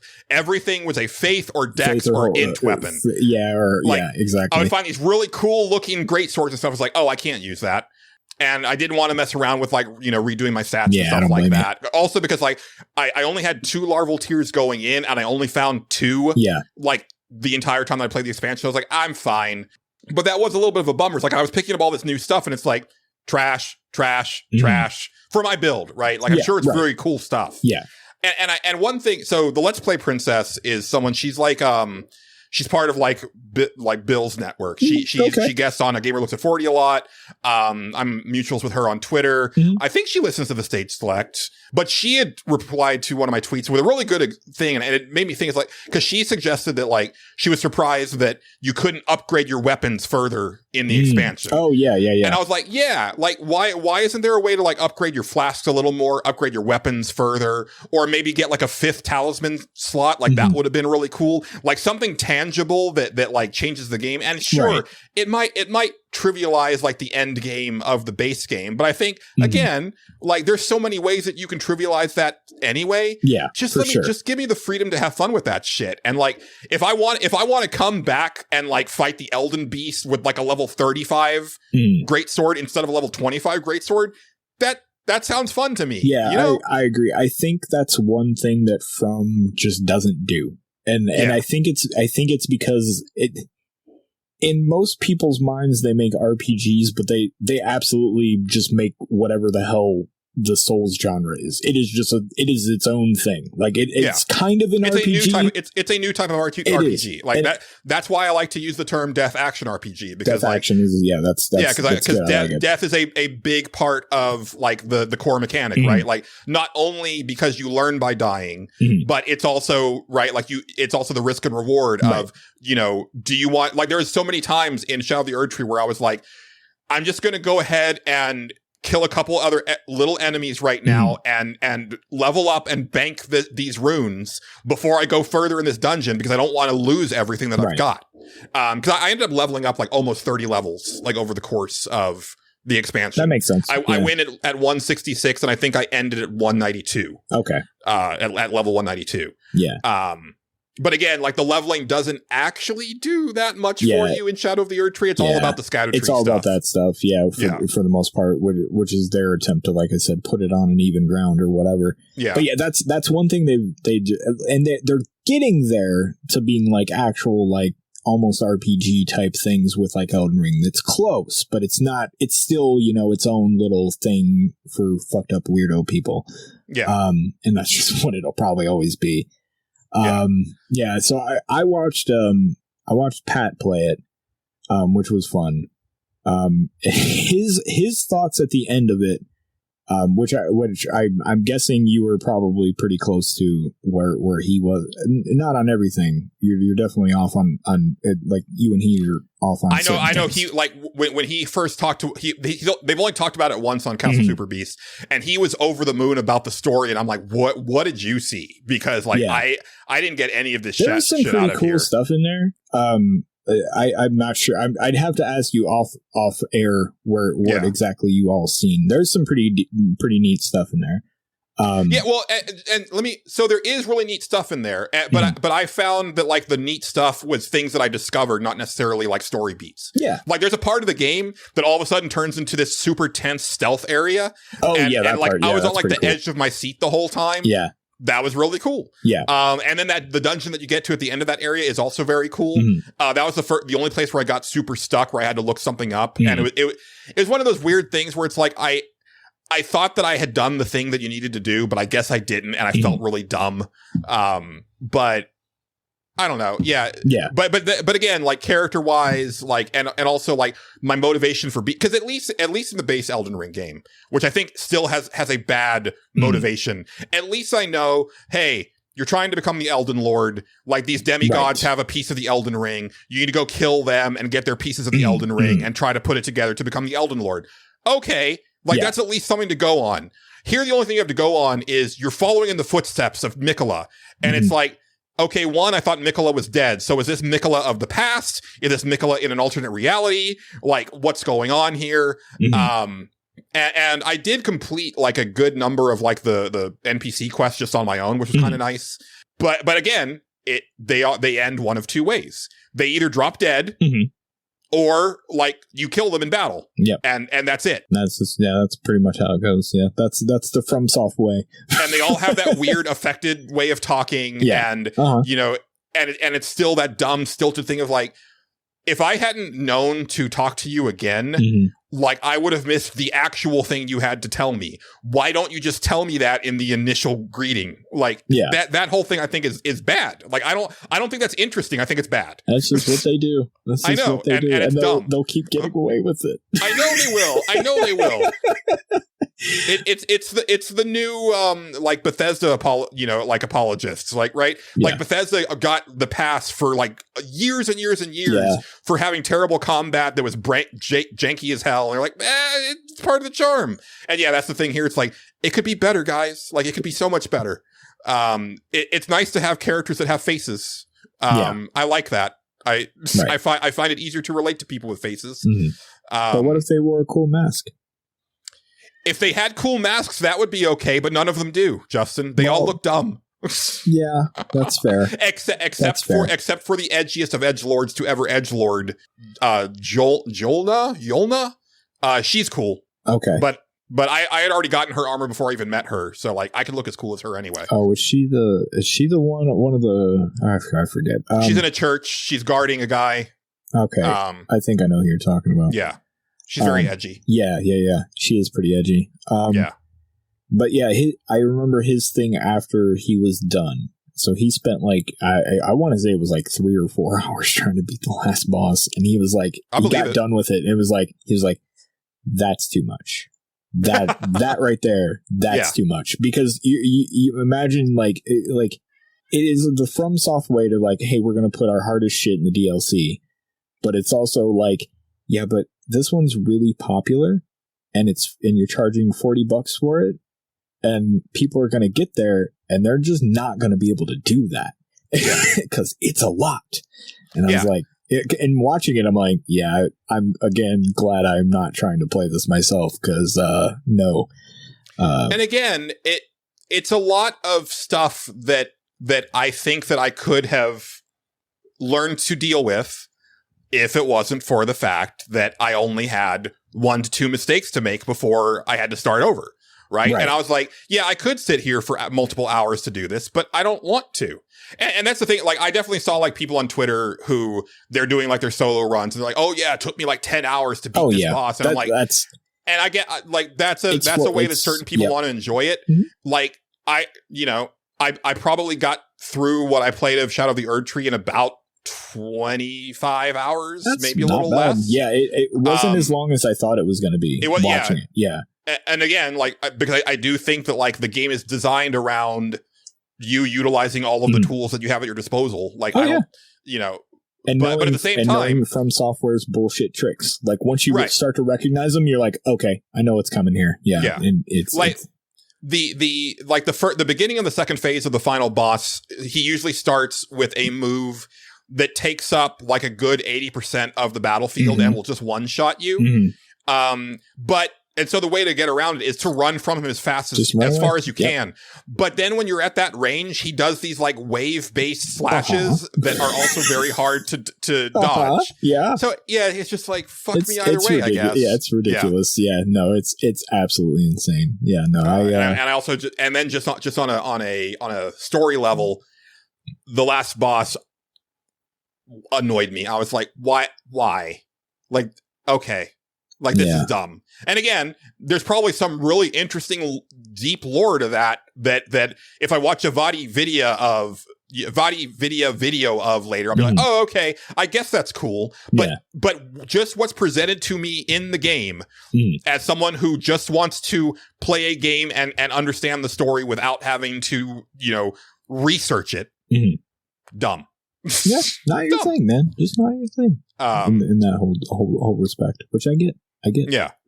But yeah, and the other thing I guess is that it broke me of my interest in, because when I platinumed Elden Ring last year, I was like, man, I think I get it. I think I'm in. Like I'm excited to see what they do next, and I'm excited to replay this game and blah blah blah. Yeah. And maybe I want to go back and play some of the Dark Souls games and stuff like that. I'm done. It broke me. Like I'm not interested in an Elden Ring 2. Yeah. I'm not interested in playing Dark Souls anymore. I'm not like I'm fine. Yeah, like that's I'll probably fair. play this. I'll probably play Elden Ring again because I have other builds that I want to try. I don't think that I necessarily want to play Shadow of the Erdtree again. Yeah, I know. And that's exactly what I was going to say. I was like, I don't know if you should go that far yet. I get what you're saying, but this is what they do in their DLCs. Like they're always like this. They are always like they are for fucked up crazy people. Well, but I think my point is because like Melania was like she was a significant ratcheting up from previous games that they had done.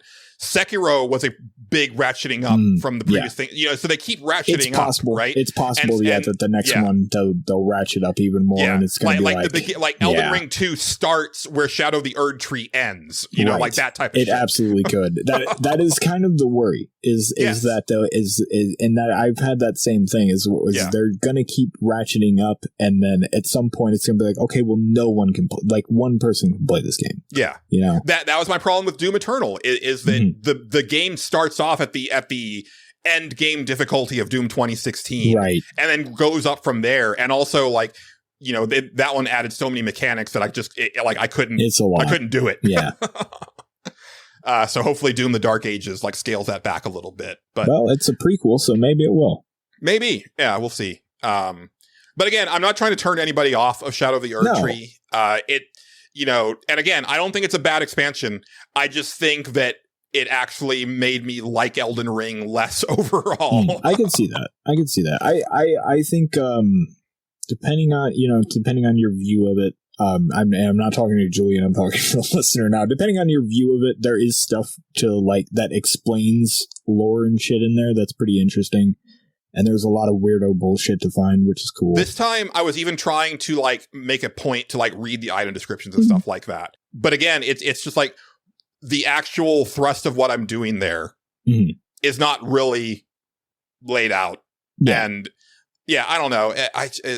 Yeah. And there's also like certain things with like, I kept trying to go back to the NPCs to talk to them later and stuff like that. And, I wasn't actually getting as much as I thought. Like there's a part where it's like, okay, based on what you're saying, I feel like I need to go back and talk to this guy. And I went back to talk to that guy, but there was no new dialogue for him. And then I went back to her, and she still had no new dialogue. And I was like, I'm clearly missing something, but I don't know what it is. Yeah, that's about right, yeah. And I don't really care enough to delve any deeper because, again, both of you have no personalities or faces.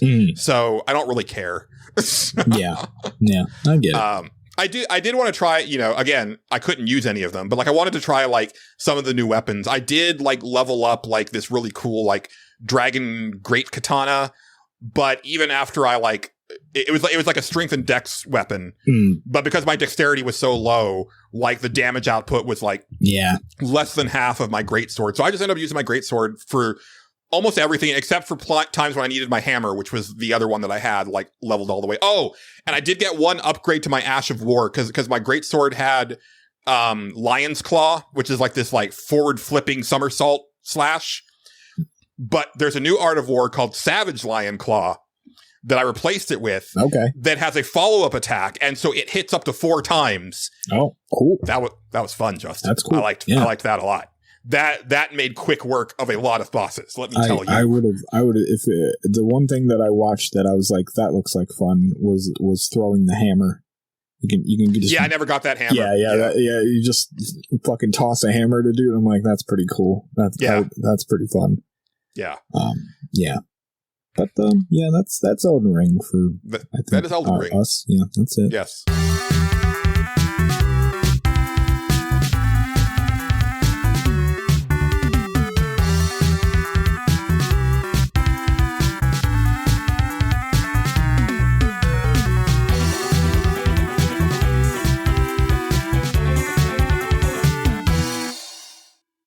And now, a word from our sponsors.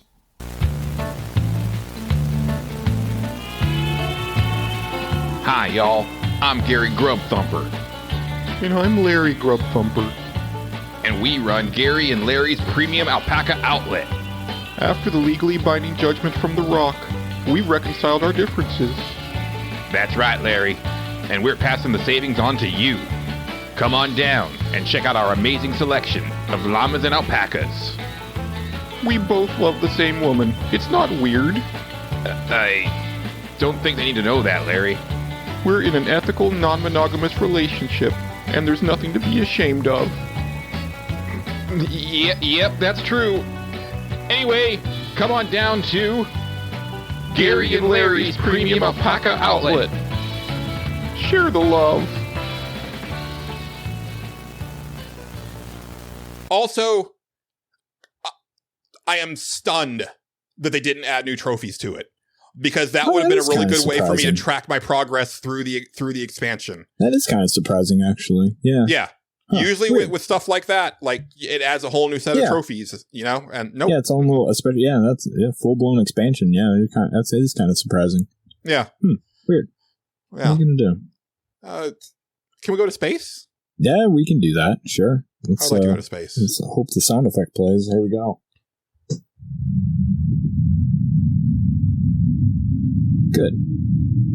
Oh, you can talk now while we're in transit. Yeah, you didn't expect that, did you? I didn't. No. I was going to taunt you.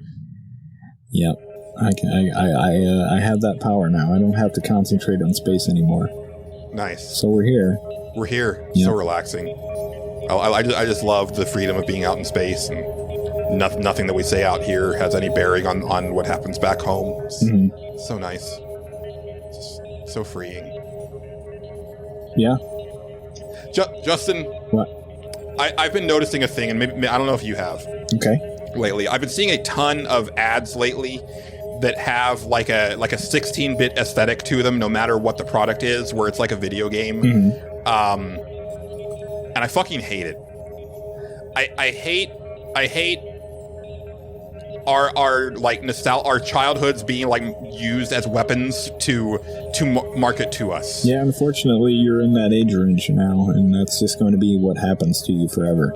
But I feel like you and I are out of that age range now. No, we're in the prime market, man. But we're over 34. We're out of the Doesn't prime matter. Guess demo. what? It moved up now. I think it did move up. Yeah, it had to, because they were like, they don't actually have that much. Keep going because up. Gen Z can't afford this shit. They can't afford it. No, keep going. We keep going. Just keep going. I saw one. I think it was for Chili's. There was like some 8-bit ad. There was some insurance company. There was 16-bit ad. I think there was some medication thing. And then there was like a State Farm thing. It didn't have the 16-bit aesthetic, but it was Jake from State Farm with another guy like playing games on a couch. I will say that one at least was the realest like ad I've ever seen aimed at gamers, because it ends with the guy saying, "Oh man, I've got to download a patch." And I was like, at least the people who wrote this ad know what they're talking about. Yeah, that's good. Right? That one wasn't bad. But, you know, and I feel that this I think that, like, I guess, older millennial and on, I think is the first generation that really had this kind of like really targeted, like using their childhood against them for ads in adulthood. Because I don't feel that like Gen X or like, you know, my father's generation or anything really had anything. Boomers didn't have that. No, it really is that, and that's because they really put down the stuff from when they were kids and just let it go. And millennials didn't, because a lot. I know I've like read something about this where it was like a lot of millennials, like, for whatever reason, like boomers and older people, like they'll instead of getting, you know, like a toy or a new, like a video game or something to do, right, like cool thing that you some people would consider childish, they would get like precious moments statues and shit like that. That was their fucking shit. Right, yeah. And we all looked at that shit and went like, "That's fucking stupid. It's just that's dumb." And we kind of got attached to a lot because when we got money, it's like, "Oh wait, I can afford the thing that I wanted when I was a kid. I afforded that thing that I wanted." Yeah, exactly that. And we all did that instead of like, you know, well, who cares about that? A lot of the things that, you know, boomers and that stuff would just go away. It would phase out. But our stuff, like, somehow stayed around, like Transformers stayed around, you know, Ninja Turtles stayed around, all that stuff, that it hung around throughout generations and shit. So like it just continued to kind of go with us. It's really like weird. The Howdy Doody show didn't like continue on for 30-40 years. No, it did not. Like through their lives, right? Like, exactly. Yeah, exactly. Yeah. So no, you're right. I think because when I was at the Dallas Fan Expo with John, like that was the thing. I was like, I wonder what, because you know, the first convention I ever went to was in 2014. I had never gone to anything like that before, and I asked John, I was like, I wonder what these shows were like before, like, you know, like 40 years ago, before, like, you know, our nostalgia was being used as like a cudgel to market towards us, right? Like when it was just like, you know, people of like, there were fans of sci-fi or comics coming together to appreciate sci-fi and comics and not necessarily come to consume, you know, right? And I don't know, it's something that I think about a lot. I think the first time I noticed it, and this was almost 10 years ago now, or longer than that actually, there was like some ad where it was like, it was a live action ad, but it was like He-Man and Skeletor like at like a bar, and they danced to the song from Dirty Dancing. And I was like, that's weird. I understand why it's being done, but that's weird. And then not too long after that, the actual voice of Skeletor was doing an ad, like a radio ad for a car dealership as Skeletor. Yeah, that sounds and I was right. like, what is happening? Yeah, yeah. I don't get it. And I was like, oh no, I understand what's happening now, and it Yeah. feels bad. And a lot of that stuff, even from then, like even like kind of Gen X will recognize and stuff like that, because somehow a lot of those toy brands. I mean, a lot of those cartoons, they were made to sell toys. That's what absolutely. they were made. Yeah. And but like they ended up becoming much more important to the kids that they were marketed towards at the time. Exactly. And you know, at some point, I'm curious if how much of it, like, what'll be the next things to stay around. You know, like, because me too. And I wonder for like Gen Z and Gen Alpha, do they end up having nostalgia for stuff, or do they break from it? Because a lot of it was like very ephemeral, right? Like, it was a lot of memes that were like, you know, come and gone, right? Or, you know, because even stuff like Minecraft or Fortnite or Roblox, they're constantly changing.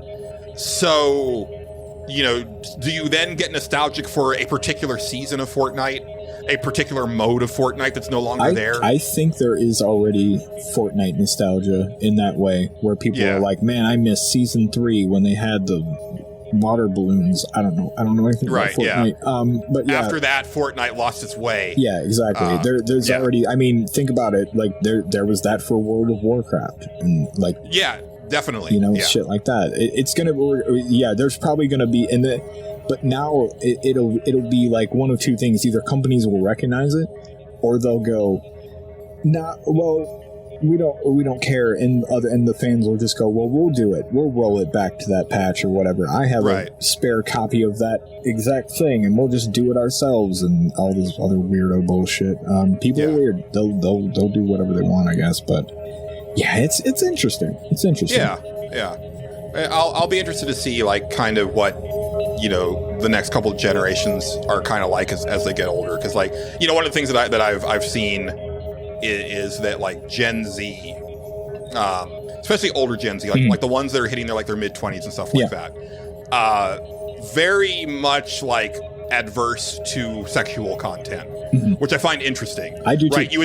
You would think it would go the other way, right? Like you would think that like they would be like way lewder because of like internet humor and stuff like that, but it's actually the opposite. And maybe part of that has to do with COVID, right? Like part of it, if they kind of came of age like in an era where it was gross to touch people, and kind of still is, right? Like I definitely still like have like kind of, you know, there's a lot of reasons why I don't want to date anymore, but like, you know, part of it is like, oh, the idea of touching like someone that I don't know is like kind of weird and gross. Like, so I get that aspect of it, right? But then I would think, well, then they would turn to like hentai and stuff like that for gratification more than previous generations. But it's like, no, that's actually not the case. I'm like, okay, that's interesting. You know, like, and so I'll be curious to see like how that bears out over time, right? Like, does that affect relationships? Does that affect, you know, the content in media going forward, right? Like, I don't know. It's interesting. Yeah, it is. I have to agree. It's tough to say. Yeah. I'm always kind of fascinated by what my niece gets into. Sure. That's where I keep my ear to the ground. And a lot of the times it's kind of stuff that like I already know about, but it's never anything like that I can come on here and be like, you heard of this thing, Julian? And you'd be like, no, I don't know what the fuck that is. It's nothing like that. It's always like, I don't know, they're into Mario and shit. I'm like, okay, well, cool. That's fucking, that's great. I know what that is. I'm the one that got her into that. That's cool. Maybe my niece is just weird though. But then again, like, she'll be playing like Pokemon. Like, somehow some of this shit just endures. I don't know. Maybe they just found the right fucking formula to make that happen. I don't know. It's weird. Yeah.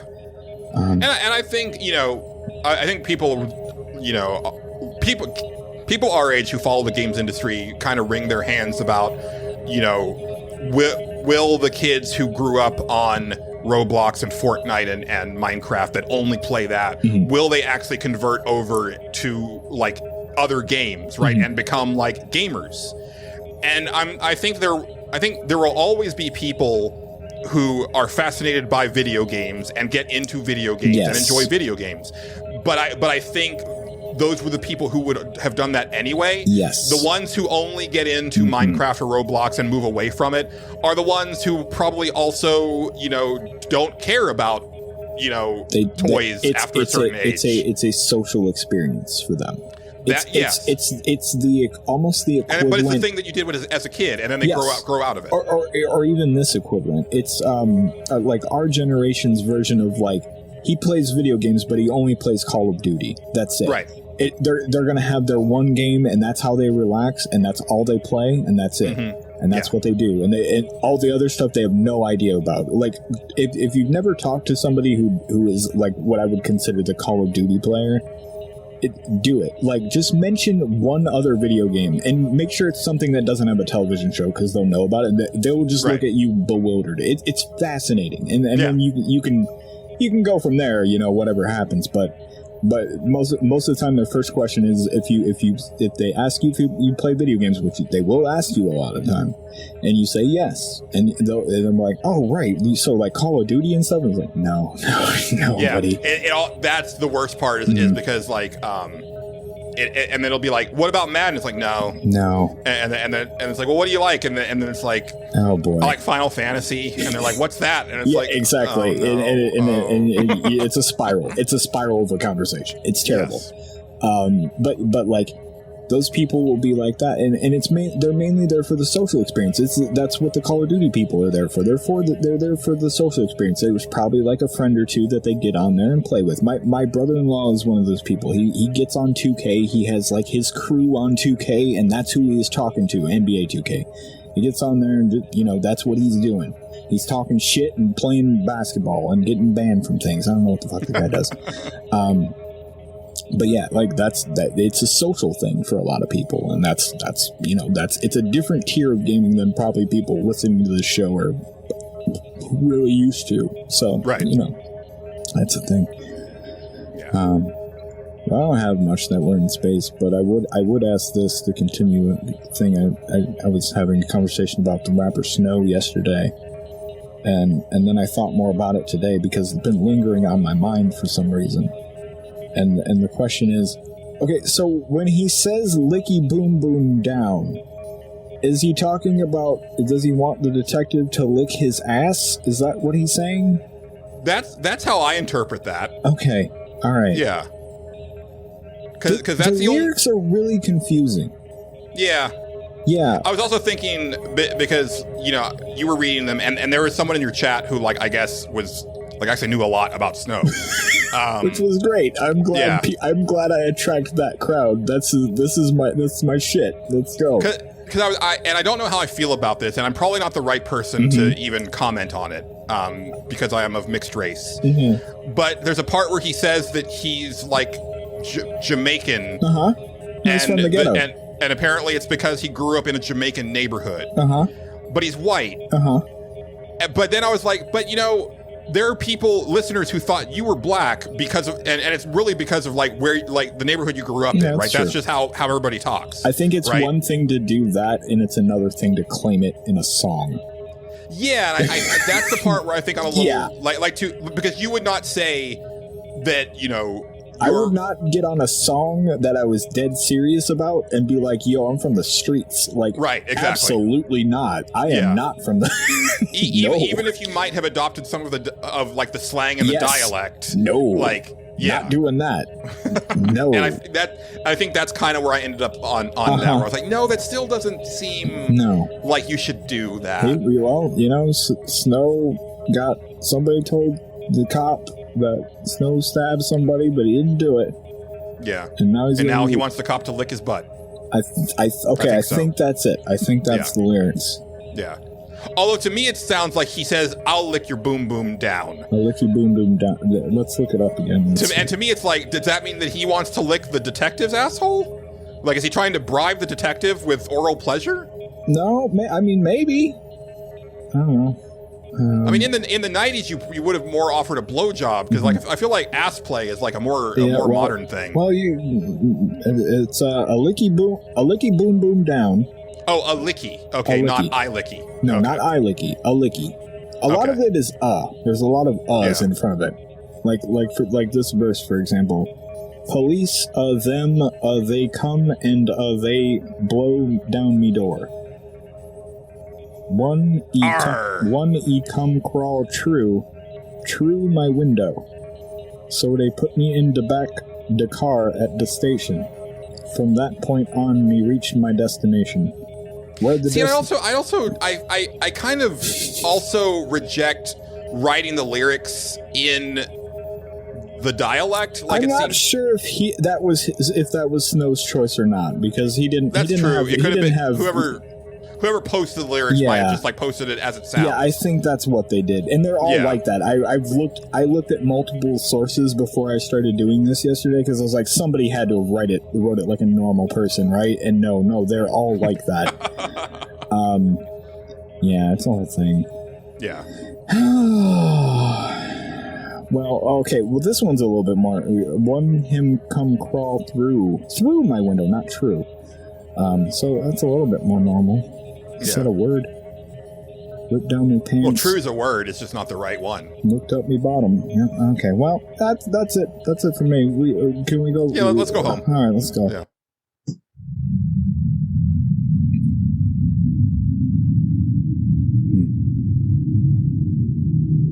Sun looks nice right now. It's good. It's good. Very bright. Yeah. Okay. Yeah. I'm gonna take a quick break and get a refill. I'll be right back. Yeah, you're good. Do your thing. Well, now that he's gone, we can really wrap. Yeah. I got these dogs. They're hanging out with me today. They don't like when people blow things up outside. They're not fans of it. So, they apologize in their own way. Oh, man. I was, when I was playing Bus Simulator, it was a video game that you can play, and, I drove a bus around. It wasn't very good. Yeah. But at the same time, it was great. I don't really got much to say. Been thinking about taxes a lot. That's a lie. I just lied to you. I don't know why I did that. Yeah, I thought about recording my own one-on-all podcast. 1v-all. That sounds a little pornographic. I shouldn't probably phrase it like that. While we're here, let's go through some of my Steam library and how that's doing. I have the Meh games. It's kind of an interesting list. These are games that I bought but didn't. I played for 45 minutes on BattleTech. Blockbuster Inc. was a newer game. I played that for almost an hour. Stuff like that. The Meh category. Maybe we'll go through it another time. Hello. Hello, Justin. Hello. Welcome back. Thank you. I can't wait for. I mean, we'll go as long as we need to, but. For dinner after work, I am going to Jack in the Box to get Ice Cube's Munchie meal, because that is a hell of a Munchie meal, my friend. Yeah, Ice Cube knows, he's got a good idea about garbage to put in your body. Ice Cube, yeah, I've seen the commercial on Reddit a lot. Yeah, I hate it when marketing works on me, but goddamn, did it work on me? Whatever. I had the Justin Ham Burger King special today.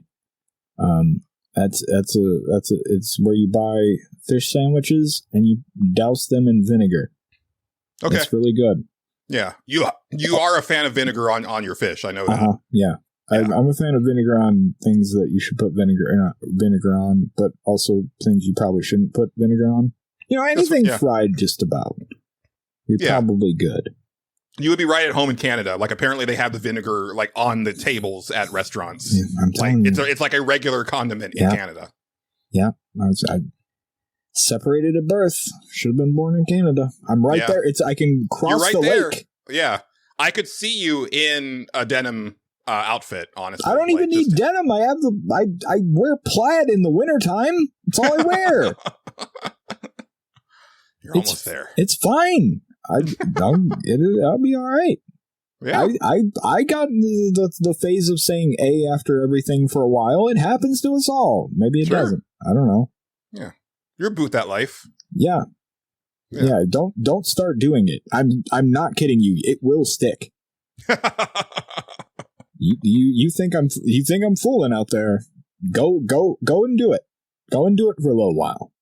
And you'll start just accidentally doing. You're like, I gotta stop. I gotta stop saying A after everything. Eventually, it'll become a serious problem. Yeah, I feel for your coworkers after the Jacob Washington interview because that's still fun. I still like. There's one that I keep doing it to just because it makes me laugh to do it to them because they always see it coming, but they don't. They don't see it coming. It's great. It's phenomenal. I just keep doing it.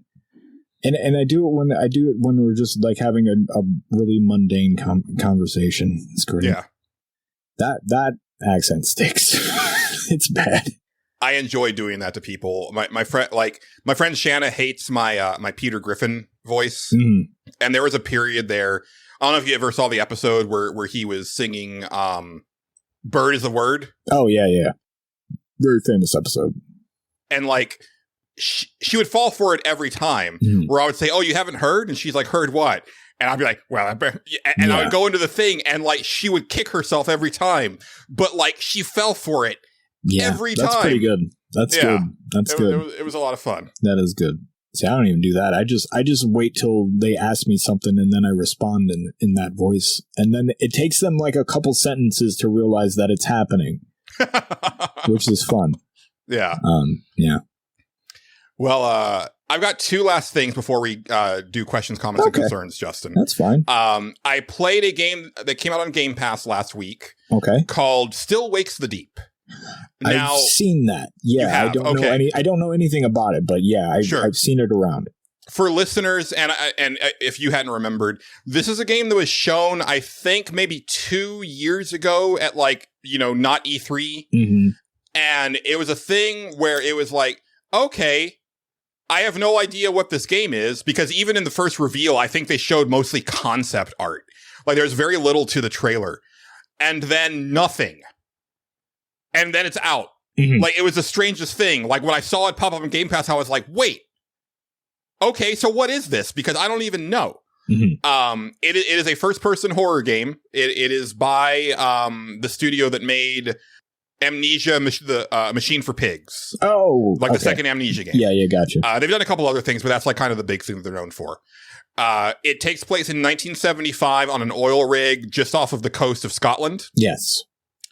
And it is the most Scottish thing I have ever seen, and I watch Outlander. Okay.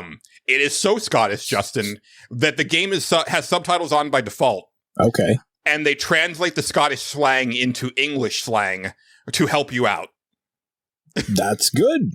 That is how it should be done. Because yes, I know some Scottish slang. Yeah, but there was definitely stuff in there where I was like, I don't know what that was. Real Scottish shit is like, it's practically indecipherable unless you live there and know what's going on. Yeah. Like your character is an electrician and he talks about being good with the lecky. Yes, that's real. That's yep. Mm-hmm. That's I just remember there was a wrestler who was very Scottish. I cannot remember their name. He was always on Colt Cabana though, and they had a whole bit where he was like Cabana was asking him to explain certain shit, and it was wild. Like I was like, what the fuck does that even mean? Yeah, it's very entertaining, but yeah, I was appreciative of the subtitles. Yeah, it's so Scottish that you can also play the game in Gaelic subtitles through the entire thing. Oh, that's pretty cool. Yeah, there's even an achievement for playing the game in Gaelic subtitles. Nice. So that was pretty neat. That's pretty cool. I really appreciate the setting.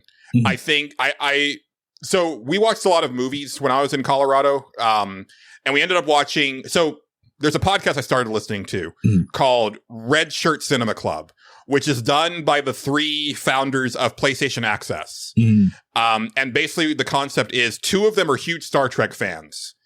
And then Rob, who is the host of PlayStation Access, is a huge sci-fi fan, but knows nothing about Star Trek, never seen it. Okay. And so the concept of the podcast is, can they turn him into a Star Trek fan only watching the movies? Oh, wow. Right? Interesting. Yeah. And so they were about to watch Star Trek 4 for this week and then 5 next week. 4, I remember as being my favorite of the original cast movies, but I haven't seen it since I was a little kid. 5, I knew nothing about. I'd never seen it, didn't even know anything about the plot. And so I asked Joe if he had it. Sure enough, they did. So we watched Star Trek 4 and 5. We also watched Ghostbusters 2. And one thing is that as I get older, I really appreciate movies that were made before the internet. Because the internet changed a lot of storytelling, right? That is for sure. Yes. And especially cell phones, right? So like the concept of not being reachable is like you have to go out of your way to explain why you couldn't just pick up a cell phone. Thing. Or right? the easiest way to do it now is tell a time piece where it's like, no, it's 1970 something. So exactly. That's the easiest way to do it anymore. Yeah. But yeah, it's otherwise you have to be like, oh, no bars, right? And it's like that's increasingly becoming less of a thing. Like it's really hard to even like write that in anymore. Yeah. So yeah, it's really nice to have like that setting and like, you know, the game is in Unreal Engine 5 and it's super detailed. And I think setting it on like an oil rig is very interesting because it's all so hyper industrial. And, you know, like you're thinking about like what it would be like to like live on this, you know, oil derrick and stuff like that.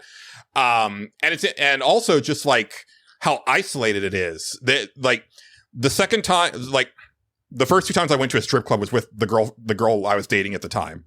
And the second time we went was in Dallas. And we ended up like this regular of the club ended up sitting with us at our table, and he worked on an oil rig. And like as we were talking to him, I really got the sense of how desperately lonely this guy was because he was always on that rig, and then he would come home to probably an empty house because he was single. Right. And like, you know, how are you going to like keep up a relationship really when you're gone for most of the year on this oil rig? So he would come to the strip club and kind of like hang out with the dancers and stuff like that and drink and stuff like that. And, you know, hang out with whoever was there. But it's like, yeah, he was desperate for like human interaction that was not the people on that rig. Right. Right. And I definitely got that sense just in this game. Right. It's a very interesting horror game because it's short. It's like about a 6-7 hour game. It's a fairly standard story. They dug too deep. Something came up, and that something is now changing the rig and the people on the rig. Okay.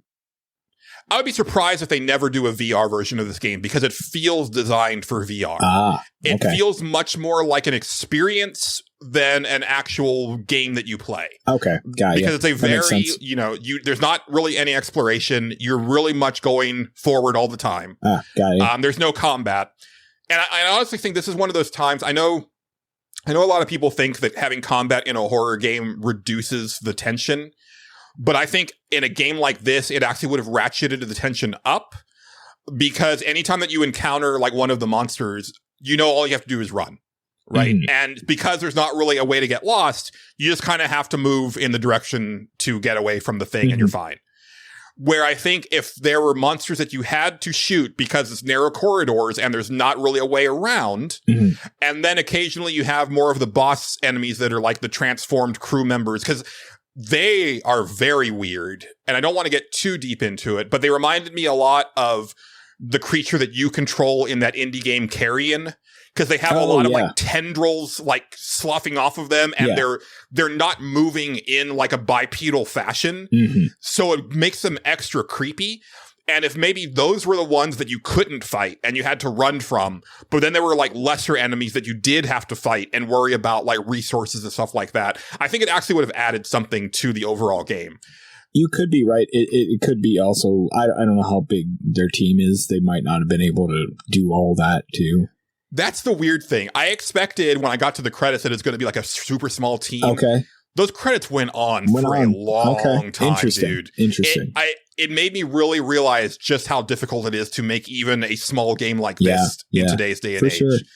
And it, you know, again, I feel that like there has to be a breaking point where it's like games become easier to make, not harder. But right now games are very hard to make. That is true. But I think they made a really good game, and I, you know, it's not as scary as I think it could be. And again, I think that having added tension to a combat scenario would have helped with that.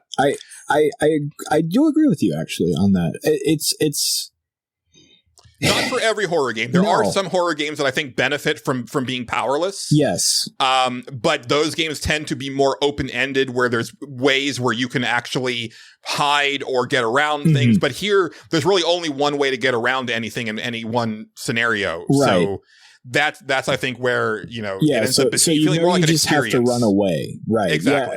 Yeah, you're right. And in a case like that, where you're not like hiding from things or whatever, is there like a hide?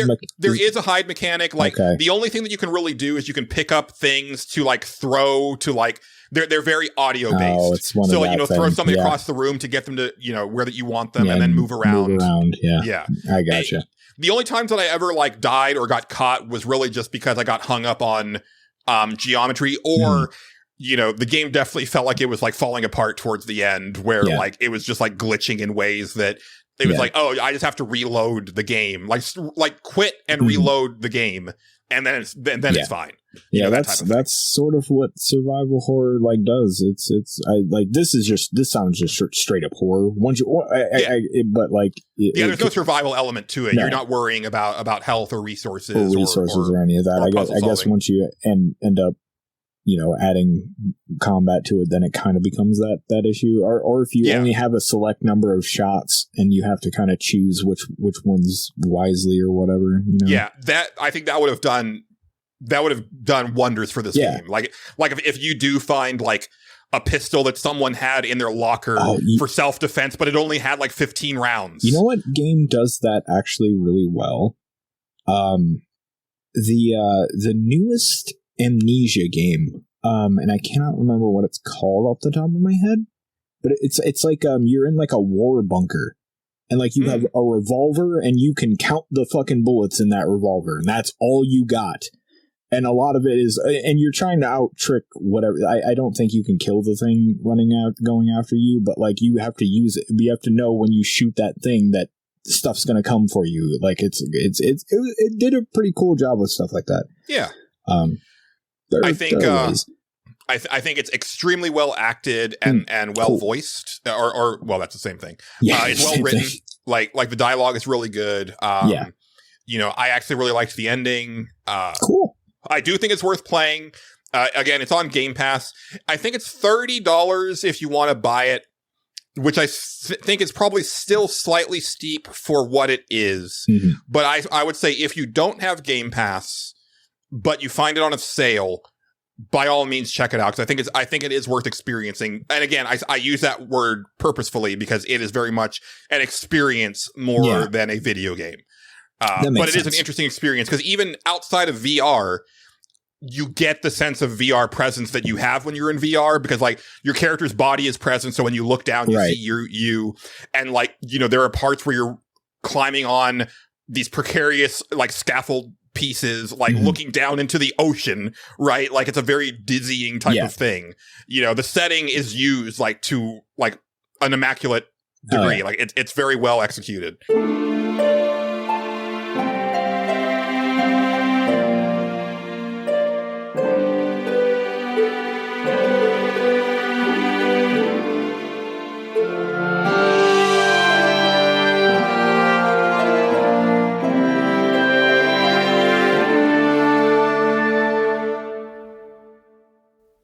And now, a word from our sponsors.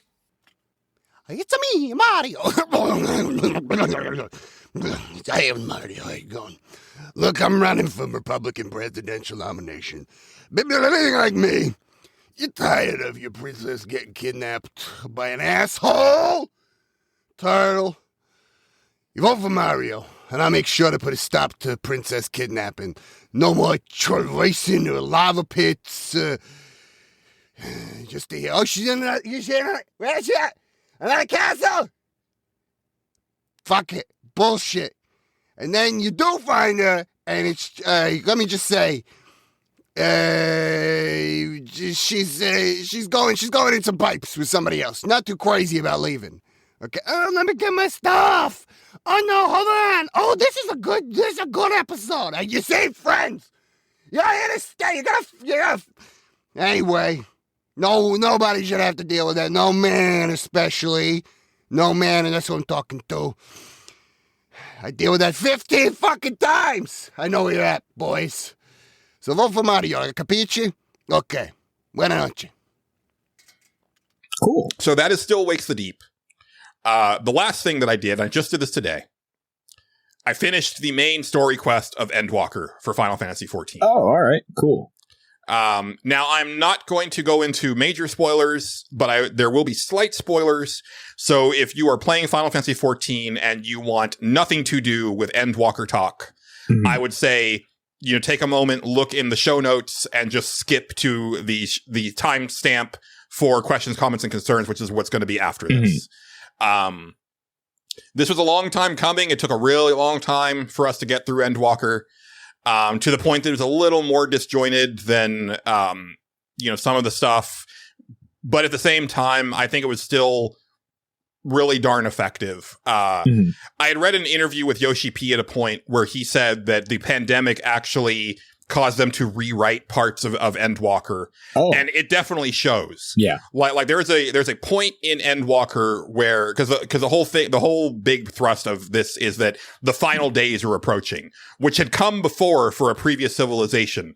And now it's here again. And it's basically like, the apocalypse for this civilization. And the despair of the upcoming final days is actually causing people to turn into monsters. And when that happens, the people who see it happen succumb to despair and in turn turn into monsters. It is a very obvious allegory for the pandemic. Like this despair is contagious and it is wreaking havoc, across the planet. So there's that. And then the villain of Endwalker has they're basically like a sort of like an automaton that was tasked with like seeking out new life and new civilizations across the galaxies. And there was multiples of them. And everywhere they went, they found civilizations that failed and died, or civilizations that wanted to die, or attempted to like ascend and died.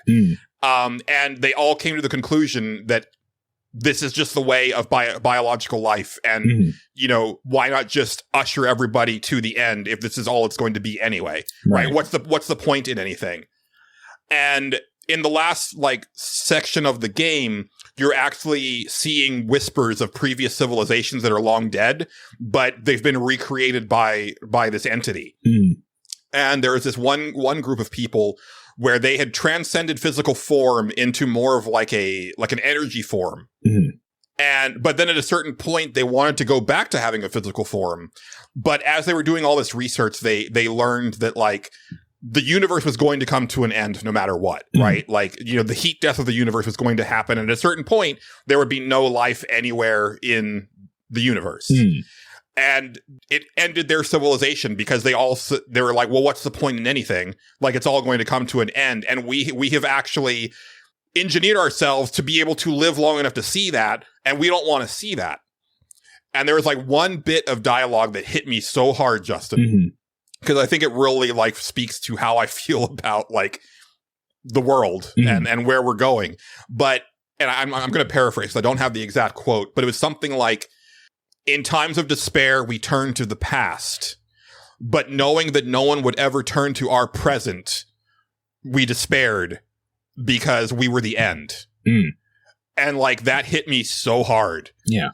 Cause I look around and I'm like, there's not much left. At the rate we're going, there's not much left. I truly believe that we are probably going to live to see the world become unlivable. Yeah. I don't think that's going to be the end, but I do think that we're going to live to see the beginning of the actual end. And it fucks with me on a daily basis. And Endwalker fucked with me hard with that. But at the same time, I was not expecting it to have the mega happy ending. I was expecting it to be a much more melancholic ending. But as it was a very nice bow on 10 years of storytelling, with just enough to say oh, but there's literally one of the characters at a certain point says well, have you been here, or here? And Nice. it's oh, okay. No, they've got it planned out. So, and then knowing that the next expansion is literally the beach episode. It's like, he said no, you save the world, you get to go on vacation. Yeah, and like we lower the stakes all the way back down. Right. Which That's is a good thing. That's good. Yeah. You really can't do much more than save multiple realities at the same time. It's a little tough to top that at that point. Yeah. Yeah. And I think if I had a complaint about Endwalker, other than like I do think that like the difficulty is getting, nigh unplayable for me. But it doesn't have as strong a villain. And it's not really Endwalker's fault because Stormblood and Shadowbringers had like back-to-back like all-timers. Yeah, so I've heard, yeah. Yeah. So it's a little hard to like top that. But at the same time, there was a villain going into Endwalker that I think could have given them a run for their money if they had stayed around longer. But as it is, they're off the table pretty quickly. Okay. And I was like, oh man, like, well, who's the bad guy now? And it took a really long time before the bad guy was established. And then when they were, it was like, oh, I guess it's one of those things. It's like a fairly typical Final Fantasy, final boss where it's like, okay, yeah, it's the embodiment of despair this time. Okay, you're right. It truly is the most Final Fantasy game there ever was. Yeah, it really is. Yeah. The night before, so when I was watching your stream the night before, I was finishing off the raid series from, or not the raid series. It's like the boss raids from Stormblood. Okay. And the character in there is literally the Chocobo from Chocobo's Mysterious Dungeon. Like the design is the same Chocobo. And it's like so crazy that like, it's all of Final Fantasy. Nice. Like they put everything in there, and because this Chocobo, he's obviously a baby, but he's still like taller than the Lalafels in the game. Right. But he's got that big, like, super deformed head, and he's that character, and it's really fun. And he actually shows up in the ending of Endwalker, and I was like, oh, I'm really glad that I saw the ending of his story the night before, because here he is again. But yeah, it is very Final Fantasy in all the best ways. Yeah, that's fun. Yeah.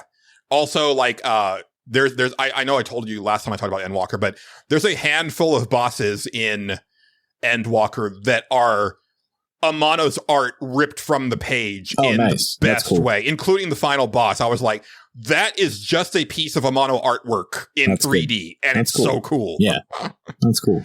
Yeah. So glad. I mean, now there's tons of patch content to go through. So I'm still nowhere close to playing the Dawn Trail stuff, but Dawn Trail did come out this week, and I unlocked the new melee job, and I'm too dumb to figure out how to play it, so I won't be playing that. Yeah. Like I couldn't figure out how to set up my hotbar. I was like, I don't know how these buttons are supposed to work. I can't tell from the tooltips. So this is a no for me. Yeah, maybe eventually get there, but who knows? Maybe. I also don't really like because they're more of like a thiefy type armor. Right. It's a like different more class. leather style. Right. It's a different class. You don't have to play it. I don't have to play it. Yeah. Right. I thought I might. So the classes that I play are Dragoon, Samurai, and Reaper. Right. And then I also play a Dark Knight just to do tank content. I don't actually play multiplayer as a Dark Knight. I just do solo stuff with that. And I was like, oh, well, maybe I'll add Viper to those jobs in case I run out of stuff to level. But nah, probably not. Yeah. So it's fine. Maybe next expansion there'll be something that I'm interested in picking up. Yeah. But I sure as hell don't want to play Pictomancer. Why not? It's dumb, Justin. Is it a job? Yeah, you're basically Realm from Final Fantasy VI. Oh, you paint stuff. Oh, that sounds okay. Yeah, you have a giant paintbrush as your weapon. Okay, all right. Yeah, that sounds okay. Nah, I'm not a fan. You don't want to paint? No. Why not? Just I never liked painting. I like drawing. Okay. If it was Sketchomancer, maybe. Okay. Well, we'll talk. But I mean, same thing, really. You can sketch with. It's art. Yeah, it's art, but it's different forms of art. But it comes alive. Yeah. You set people on fire with it. You do, actually. Yeah. Yeah. No, I figured as much. You also paint like giant Moogles in the sky and they attack. That sounds pretty dope to me. I don't know what you're complaining about. Look, I like the big spiky armor jobs, Justin. Yeah. I get it. My Dragoon looks very cool. Well, there you go. Yeah. I've been so curious about like what you would pick, like what character you would create in 14, like what race you would choose and what class you would choose. I've always been curious. It'd probably be really boring. I don't know. Is there elves? There are. There we go. They're actually pretty underutilized in 14, okay. so you would be pretty. You would stand out. Yeah. Do they look like elves? Or, I don't know. Let's go look. Yeah, at no, picture. they're hella elves. Okay. Yeah. Let's look at. I'll look. You go. You continue. It's fine. Yeah. So yeah, that is Final Fantasy 14. It's great storytelling. Once again, I'm shocked that the people who made 14 also made 16 because the thesis behind what Final Fantasy represents between those two games is so wildly different. I really don't understand it. Are these elves tall? They are tall. They're very tall. I had a feeling. I was looking at them. I'm like, these look like tall elves. Yeah. Yeah. I don't know. Now I don't know. Now that's throwing a whole spike in my plan. I mean, you can make them shorter, but their default height is still taller than like a human. Yeah. I think the only ones that are taller in the game are the Rogadins, which are like you can make bunny girls. You can make bunny girls. That's something. Yeah. Yeah. You can now make lion girls because they just added female Rothgars, which are basically the the Kinari or whatever. Yes, I forget what they're called in Final Fantasy II. The Ronkos. Oh yes. Yeah. Or Ronsos. I don't know why they didn't just call them Ronso again.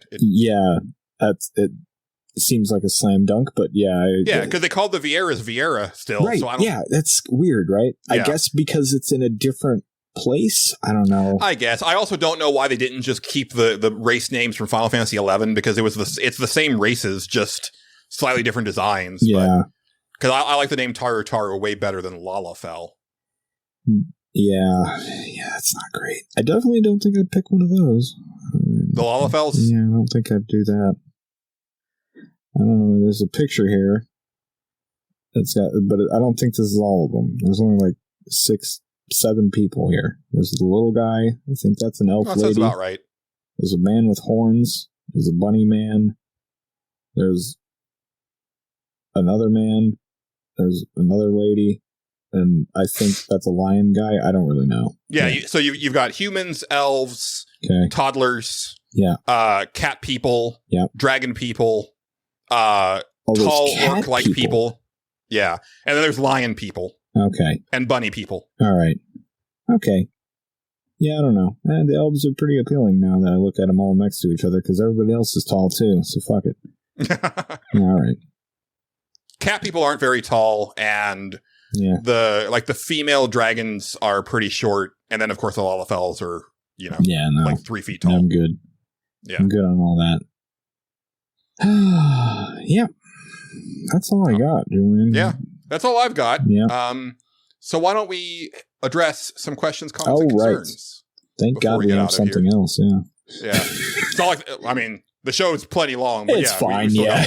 Yeah, I was like, it should be all right, but if you have questions, comments, and concerns, there are many ways that you can reach us.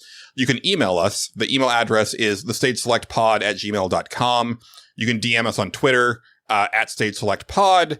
You can go to the questions, comments, and concerns tab on our Discord. Link is in the show description. And you can also comment on the show on Patreon. Those are all valid methods of communication.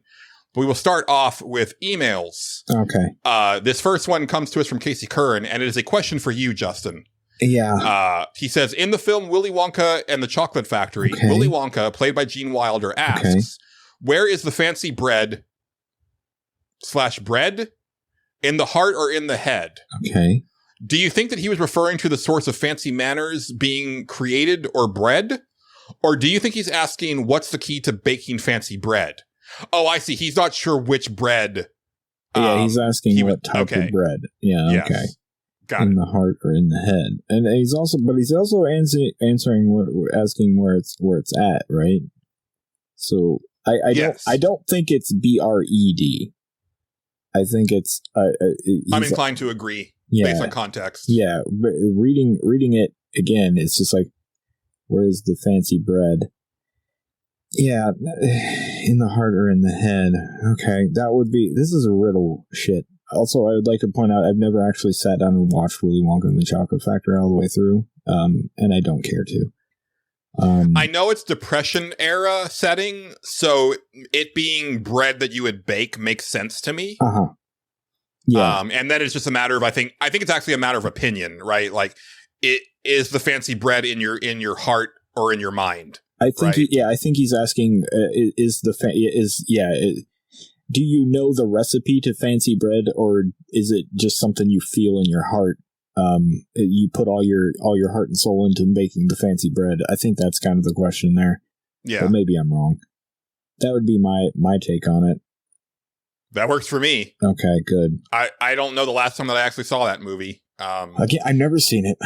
That's why I thought it was weird that I was being asked this question. I was like, have I mentioned watching this movie? Because it's never happened before. But okay. But if I'm a good source of solving word dilemmas, I think this is where I stand on it. So, your results may vary. That makes sense to me, though. I think we have an accord there. Yeah, I agree. Do you want to take this next email, sir? Sure, from Xrian. Hello, Stage Select. I was thinking about some of my favorite moments in games recently, and realized that some of my favorite moments don't necessarily make me want to play that game again. Yet, there are moments so special in a game and hit at just the perfect time to make it spark those endorphins that we all look for in games. One I think of normally is in 13 Sentinels. Everything is dire and you're making a final stand. One of the characters asks another to sing them a song during this moment. That is a good part. The mission starts and you're welcomed with a totally different vibe than you are used to from previous missions, and it really helps elevate that moment in the game. Another is Elden Ring. When entering the final boss room, you slowly walk through the gate and title music hits while the boss slowly makes his way towards you for an epic battle. Every time I recall moments like these, I feel like inserting and playing those games immediately, though I rarely do because it's usually at work or something. Do you have similar moments you can think of? I don't know if it's specific moments for me as it is I will think about a game that I haven't played in a long, because for most of my time gaming, especially since basically from Game Fellas on, right? So from the time I was 17 to now, I've been so much about the next thing that I would very rarely go back and replay games. That makes sense. Yeah. So for me, it'll be like, I'll think about a game, and it actually is usually at work because I'm always thinking about video games. That sounds right. And it'll just, I think a lot of, like, one that comes up a lot lately is BioShock. Just BioShock. You know, it might be a specific thing. A lot of times, like, you know, I'll try to use Would You Kindly in like a work capacity, because it makes me laugh. Yeah. Because I'm asking something politely, but but in my head, I'm actually compelling you to do it. That's irritating for me. Yeah. But then I'll be like, oh man, BioShock though, you know, like, and I'll want to play it again. I don't, but it makes me think about it. And I think lately I've been thinking a lot about like 360 era games, in a real fond way. And I kind of want to revisit them. I don't know if it's because like, there's been a lot of focus on 360 stuff because the 360 digital store is closing soon. So people are kind of being more wistful about it. But I think also because like, I think that was the last time that we got like really good middle ground games that I'm very fond of. Like a lot of the stuff that I love on the 360 is like B tier titles. So I've been thinking about those a lot lately. For me, I guess there's always like a handful of games. For me, it's always like music based. Sure. I will start listening to like the fucking Nier soundtrack, and if a certain track will come on, and I'm like, oh man, I should play this game again, even though I know I'm not going to. Like, I'm just not. I'm probably not. But then again, at the same time, I might. I bought them on sale because I was like, well, I might as well own them on PC. Because I thought it interesting that most of the stuff you bought on sale is stuff that you've already played all the way through. There is a small thing going off in my brain right now where I'm like, I don't think I'm going to start booting my Xbox up anymore because I don't feel like I need it.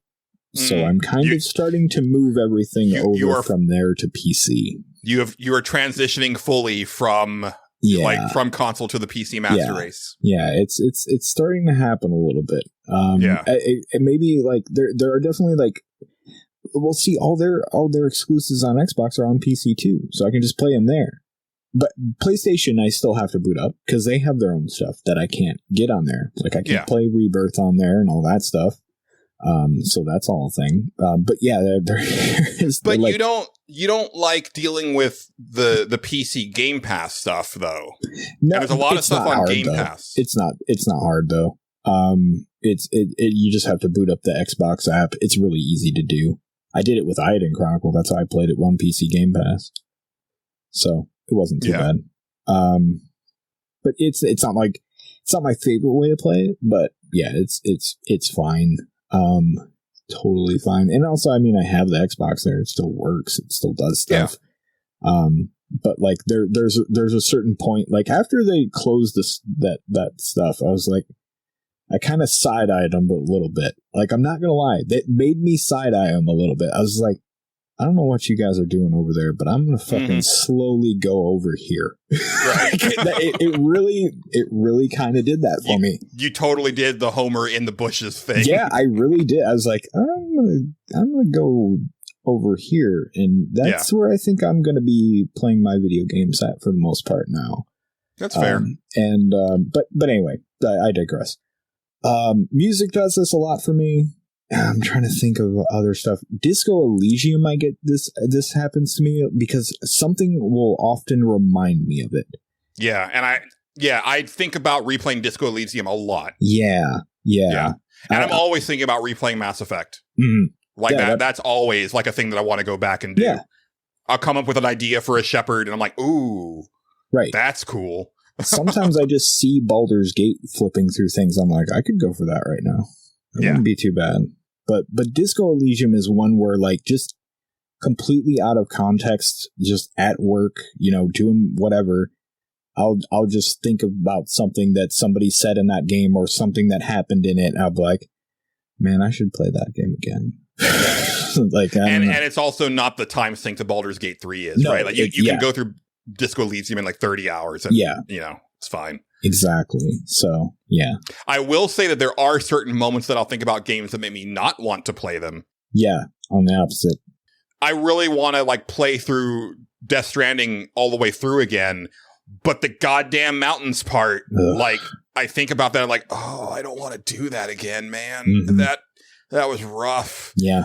And it keeps me from going. It keeps me from doing it. Yeah, Elden Ring. I'm like, I'm good on going through Caelid again. I like there are just certain spots in that game where I'm like, I don't want to do that again. I did it once and that was enough. Like, like I served my time. It was. I loved that game. It was great. But like, I'm not the Souls crazy person. I'm just not. Like if I go through it once, I'm like, hallelujah, we did it. That's great. Yeah, like they can put out all the DLC they want. I remember, I think it was actually Extrian that mentioned this a long time ago. He was like, well, keep your base game character because, when the DLC comes out, you'll be ready for it. And I was like, yeah, I'm never going to play that DLC. I knew that back then. I was like, I know what they're all about. I'm not doing that. I'll go watch somebody play it. I'll be very happy doing that.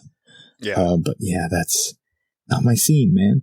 That's the other thing is that like I have this idea for a Wolverine build because there are claw weapons in the game. Those are cool. But now there's fist weapons. Now there's like, there's like 2 fist weapons that you get in Shadow of the Erdtree. That like one of them is literally, it would be perfect for him without like, because I have this idea of like Wolverine fighting barehanded and then he pops the claws, right? And I would have both of those weapons equipped and that'd be really neat.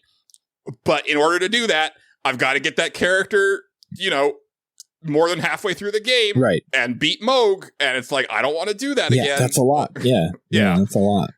Stuff like that. I'm trying to think of other things. I mean, there are parts like as much as I like Nier, there are parts in those games where I'm like, I don't want to do that. Like that whole part is pain. Most of that game I don't want to do again. Yeah, I know, especially you. I'm not even talking about Nier Automata. Nier Automata is like tolerable. Nier original I really liked that game when I played it, but there are parts that I'm like, if I never do this again, it will be too soon. Like that game goes to the point of tedium where it's like they really hammer it down on that. Like, no, this is supposed to be tedious, and you're like, I get it, but it sucks. Yeah. I don't want to do it again. Yeah. Oh man, yeah. But I got all the endings in it, so nobody can say I didn't. But yeah, but that means you never have to do it again. I never have to do it again. I think I even got the cool secret hidden ending and seen that. Yeah, that was cool. I don't want to do it again. I'm good. I don't know if I erased my data or not. I can't remember. I think I did. Yes, I did, because you have to do it to get the secret ending. So yeah. Can't go back now. Yep. Yeah. Oh, one other one, because I think about it a lot, and because I had actually already started to replay it, but then there was other stuff on my plate. Mm-hmm. But apropos of nothing, I will think of the fun that I had reprogramming orcs in Shadow of Mordor, and I'm like, ooh.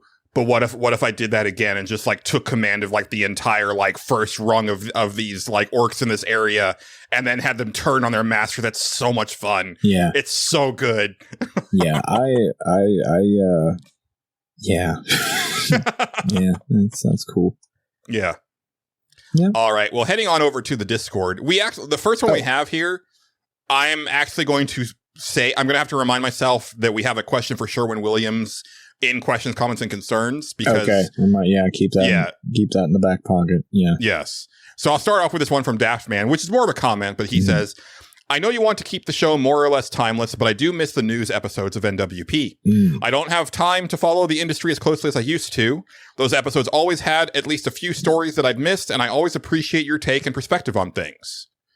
Now, actually, to respond to this, I would say Nerds Without Pants was intended to be a more timeless show. Yeah. We ended up doing news last year because there was just too much news that I wanted to comment on. And I was also like, hey, what if we took the show weekly? Let's see what that's like. Yeah. And that's kind of where that came from.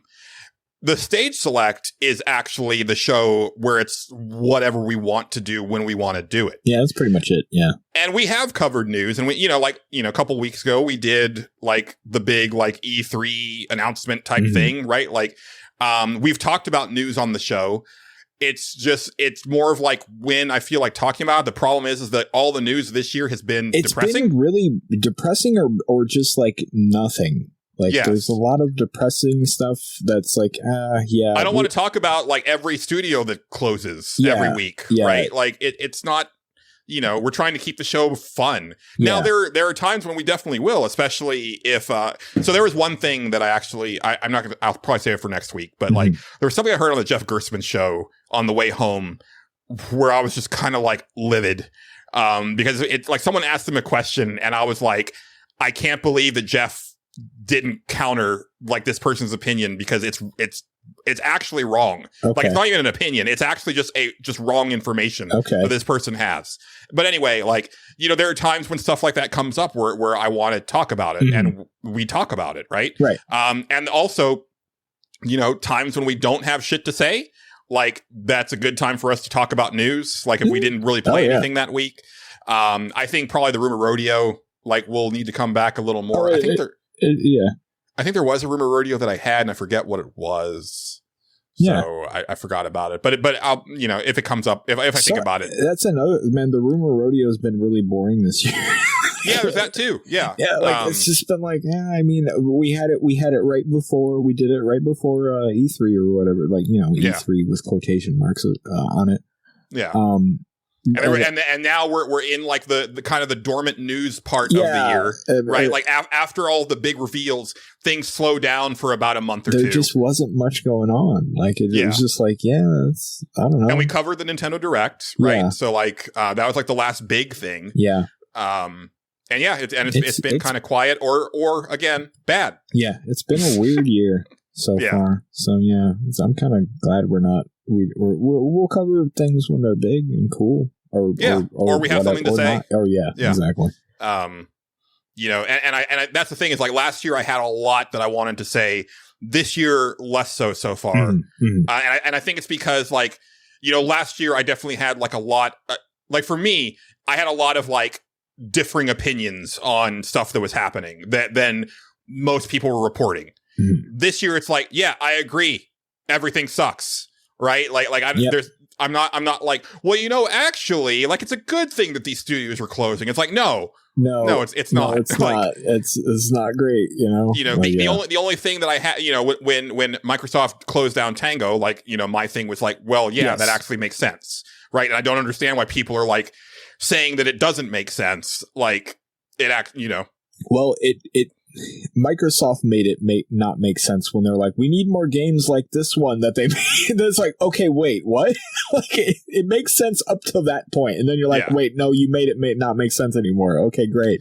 And it does seem more and more from stuff they've said since then that a lot of it was that Mikami left and took a lot of people with him, either on purpose or because they went with him. Right. And so that kind of gutted the studio. Yeah. And then whatever they were pitching as their next thing was more than what the people left could actually handle. Yeah.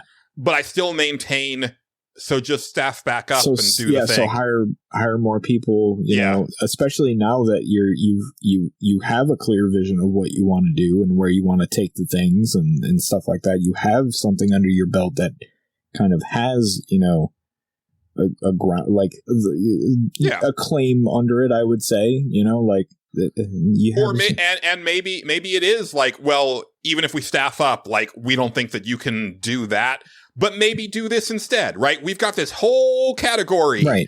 We've got this whole portfolio of stuff that people can work on. Right. Pick something from here and pitch us, right? Yeah, maybe they do. Yeah, who knows?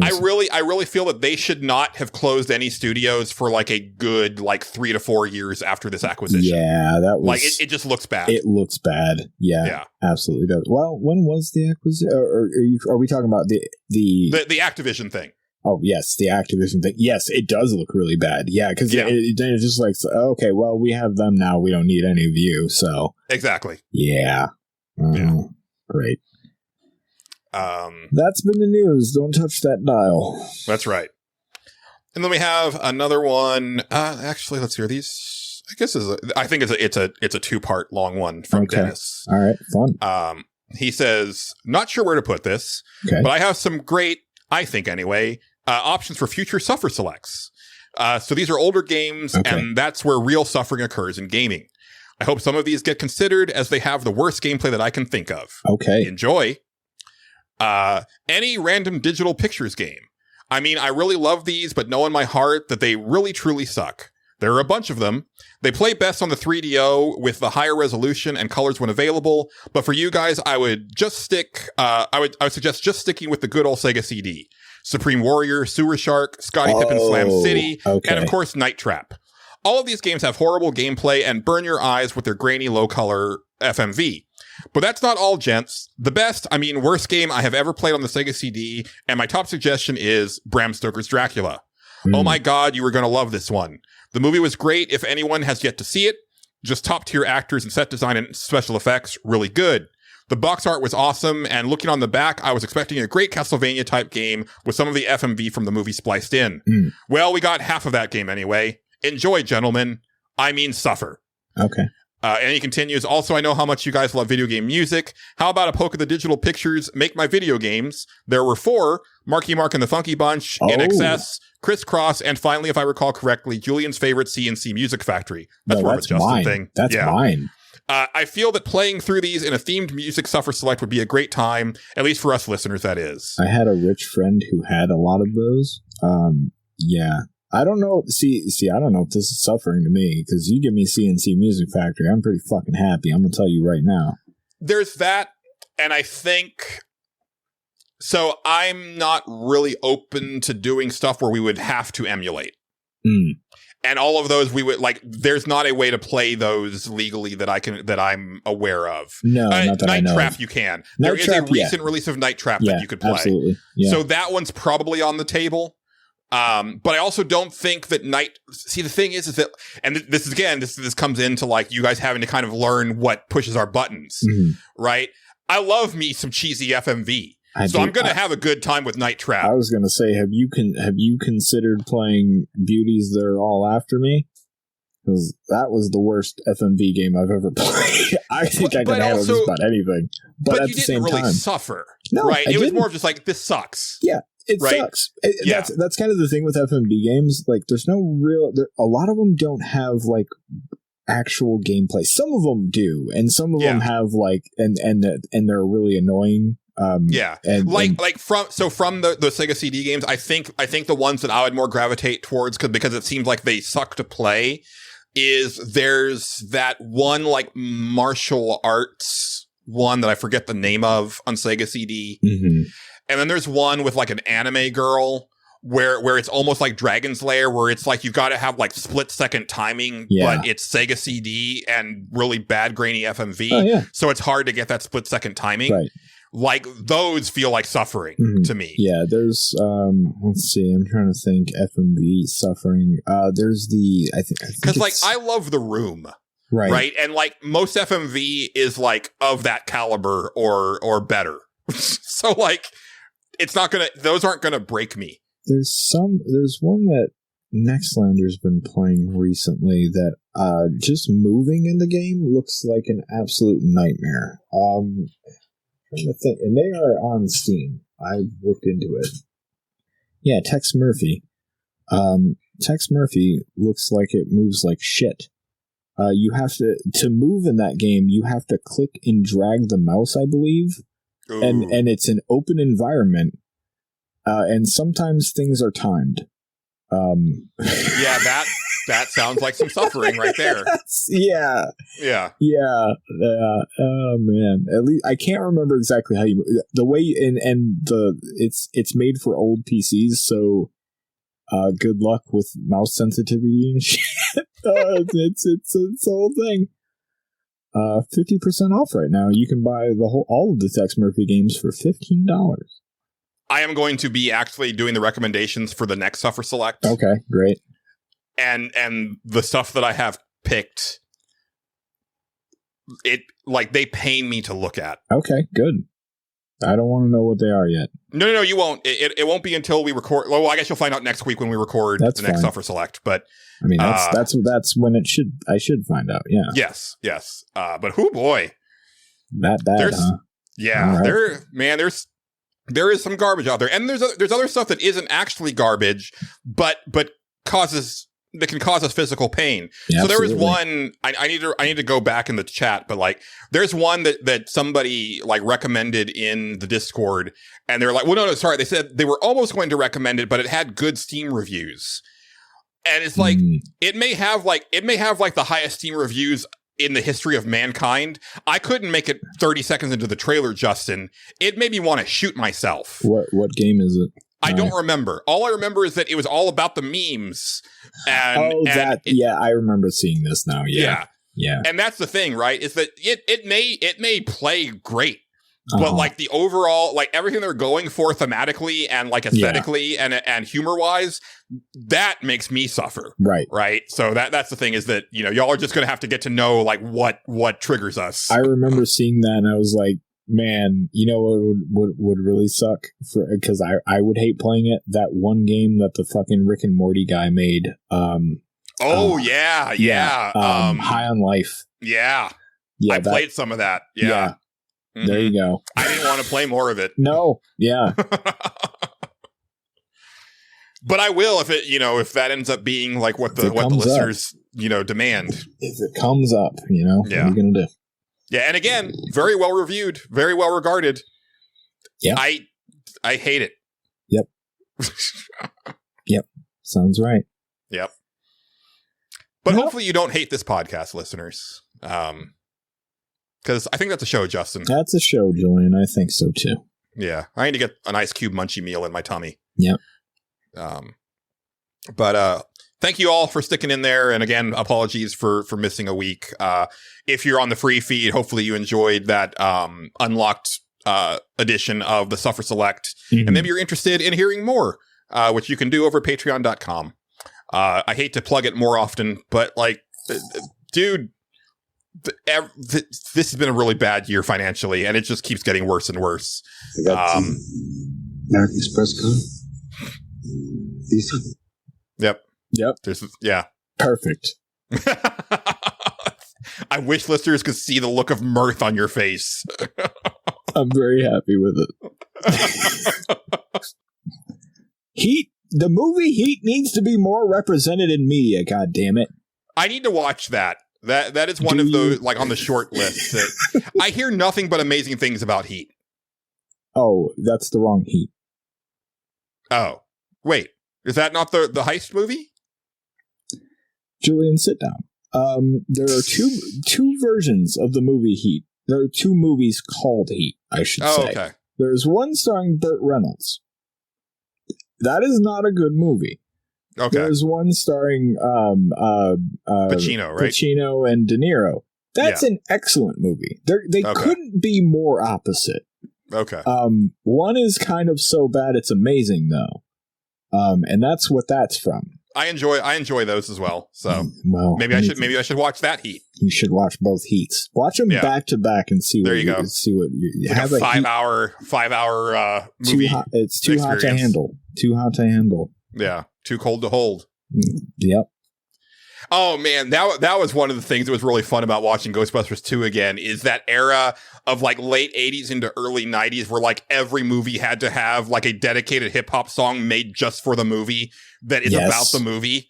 Space Jam was the best. Space Jam had its own song. Yeah. Ninja Turtles. Both Ninja Turtles actually. Yes, well, the first absolutely. Yeah, the one had MC Hammer, the one had Vanilla Ice. Was that MC Hammer in Turtles 1? That wasn't MC Hammer. MC Hammer, I can't MC Hammer remember. did Addams He did a song on it.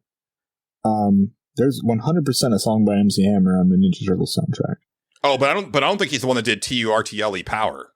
I know it's not, because I have that in my iTunes and it's not MC Hammer. You're right. Let's see who did that. Actually, I'm kind of curious. I forgot that song existed. I'll be honest, because in my brain, immediately when I think of that soundtrack, it is immediately the MC Hammer song, because it's just like it's called "This Is How We Do It." Partners in Crime. Partners in Crime with a K. KRYME. Oh man, those guys are awesome. Holy shit! Yeah, I forgot about that song. I own that song.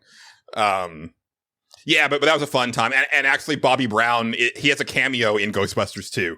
Oh, man. Bobby Brown. Yeah. Bobby Brown. Yeah. That was a fun era. It was. Yeah. Space Jam had the Quad City DJs. Yeah. And then I think that era kind of stopped. And probably because Space Jam is like 94, 95? I almost want to say it was like later? 96. Yeah. Could be that sounds about right. That sounds about like a good ending for it. And what better note, really? You're not topping the Space Jam song. It's great. Take your word for it. It's pretty good, Julian. It's pretty good. I saw Space Jam once and then never looked at it again. Everybody I understand that it was like very formative for people slightly younger than me. Yeah. But I was like, that was all right. Everybody get up. It's time to slam now. We got a real thing going down. Welcome to the Space Jam. Here's your chance to do your dance at the Space Jam. All right. Yeah. That's the song. Yeah. It's Quad City DJs, Julian. I don't understand what you're not connecting to here. I just don't have any affinity for the song. That's all. Well, I have much more affinity for Come On Ride the Train and Ride It. Well, it's like that, but about Space Jam. What's not to get? What's not to I don't really care about Space Jam, so there's also that. Like I much more care about trains. You don't have to. That's the best part. You don't have to. It's That's the thing about the Quad City DJs, that you didn't have to care about what they were saying. Yeah. Yeah. What's Come On Ride the Train about? It's about boning. I think you're right, actually. Yeah. Yeah. But they do specify that it is a choo-choo train at one point. That is true. So it's confusing. It could actually be about riding a train. That's where this is the mystery, you know? Yeah. A lot of layers. Maybe one of the singer's dicks just has like holes in it that whistle. Well, that's been a podcast. Thank you very much for listening. You can find us online. Justin. I'm at Tyrone_Swift on Twitter.com. That's still there, I think. Yep. It is. I'm also on twitch.tv/TyroneSwift. You can watch me stream a bunch of dumb shit most of the time on Saturdays. Usually, you got to find a way to be able to see the chat better. It's so tough. that you can react to it faster. Yeah, I it's tough for me to do because if I put it on the screen that I'm playing it on, it's immediately on like half the screen. And also, if I click, I don't know how those people do that, so I have to figure that out. Yeah. But it's fine. Yeah. Usually I get to it late. Just like, whatever. But you have actually had an audience pretty much every time that you stream, and that's kind of cool. It is kind of nice. It's kind of fun. I think, as I've said, I think that you are predisposed to being a good streamer, and I think that like if you consistently do it, like you're eventually going to have an audience that will probably eclipse the audience of this show. I doubt it, but I have faith in you. I just do it because I'm having a good time. So that's why you're going to do well with it. It's usually on Saturdays at 9:30. Sometimes later. Depends on what happens, but usually around 9:30. And I'm thinking about expanding it soon, but I don't know exactly what days. I might try some wild shit out in the next little bit here and see what sticks, but. Man, the Hololive girls are streaming at all sorts of times because they're all in like wildly different time zones. Like, they don't work. They are. That's what they're doing. I know that's their job. If that was my job, I'd do it all the time. But what I mean is that because of the time zones they're in, right? Like you have some that are streaming in the middle of the day. Right. You have others that are like late at night and whatnot. Because like some of them are in Japan, some of them are in Indonesia, some of them are in Canada. So they're just all over the place. Yes. You can find me on Twitter at Julian_Titus. You can find the show at Stage Select Pod. I'm also on Blue Sky, which I'm trying to use a little bit more. Just search Julian Titus and you'll find me there. Special thanks as always to the wonderful Megan McDuffie for our incredible theme song and interstitial tracks. Thanks as always to friend of the show, John Gholson. That is the other announcement that I forgot to make at the top of the show. God damn it. It's fine. John Gholson's movie, Make Popular Movies, is now streaming for free on Tubi. TUBI. And I watched that yesterday. It's like a 73-minute long movie. It's very short and sweet. Mm-hmm. It's very all over the place. It's got like really strong Stage Select vibes. But John is the star of that movie, which I was not aware of. He and I never got a chance to talk about that movie. And it came out like a couple of years ago, which I didn't even know, like, because we had been in pretty sporadic contact over the last few years. Yeah. John is a capital A actor because I have known that dude since like 1999. And for me to watch this movie and be like, that is not my friend John Gholson, like kind of says all I need to say about his acting, chops. Right. He's great. It's a really funny movie. He's hilarious in it, especially like little things like there's this one part where it's just this little facial expression that he makes, and it made me laugh out loud because it was just so perfectly timed and just such a perfect face. And go watch it, go stream it, and then, well, he's only on Blue Sky now, but find him on Blue Sky and tell him what you thought. It's fantastic. Or tweet at me, and I will show him the tweets. I'll like screenshot it and send it to him. But yeah, definitely check that out. But he is our announcer and also the designer of our incredible logo. So thanks as always to John Gholson. But that is going to do it for this Stage Select. I've been Julian Titus. He's been Justin Ham. We've been the Stage Select. Signing off.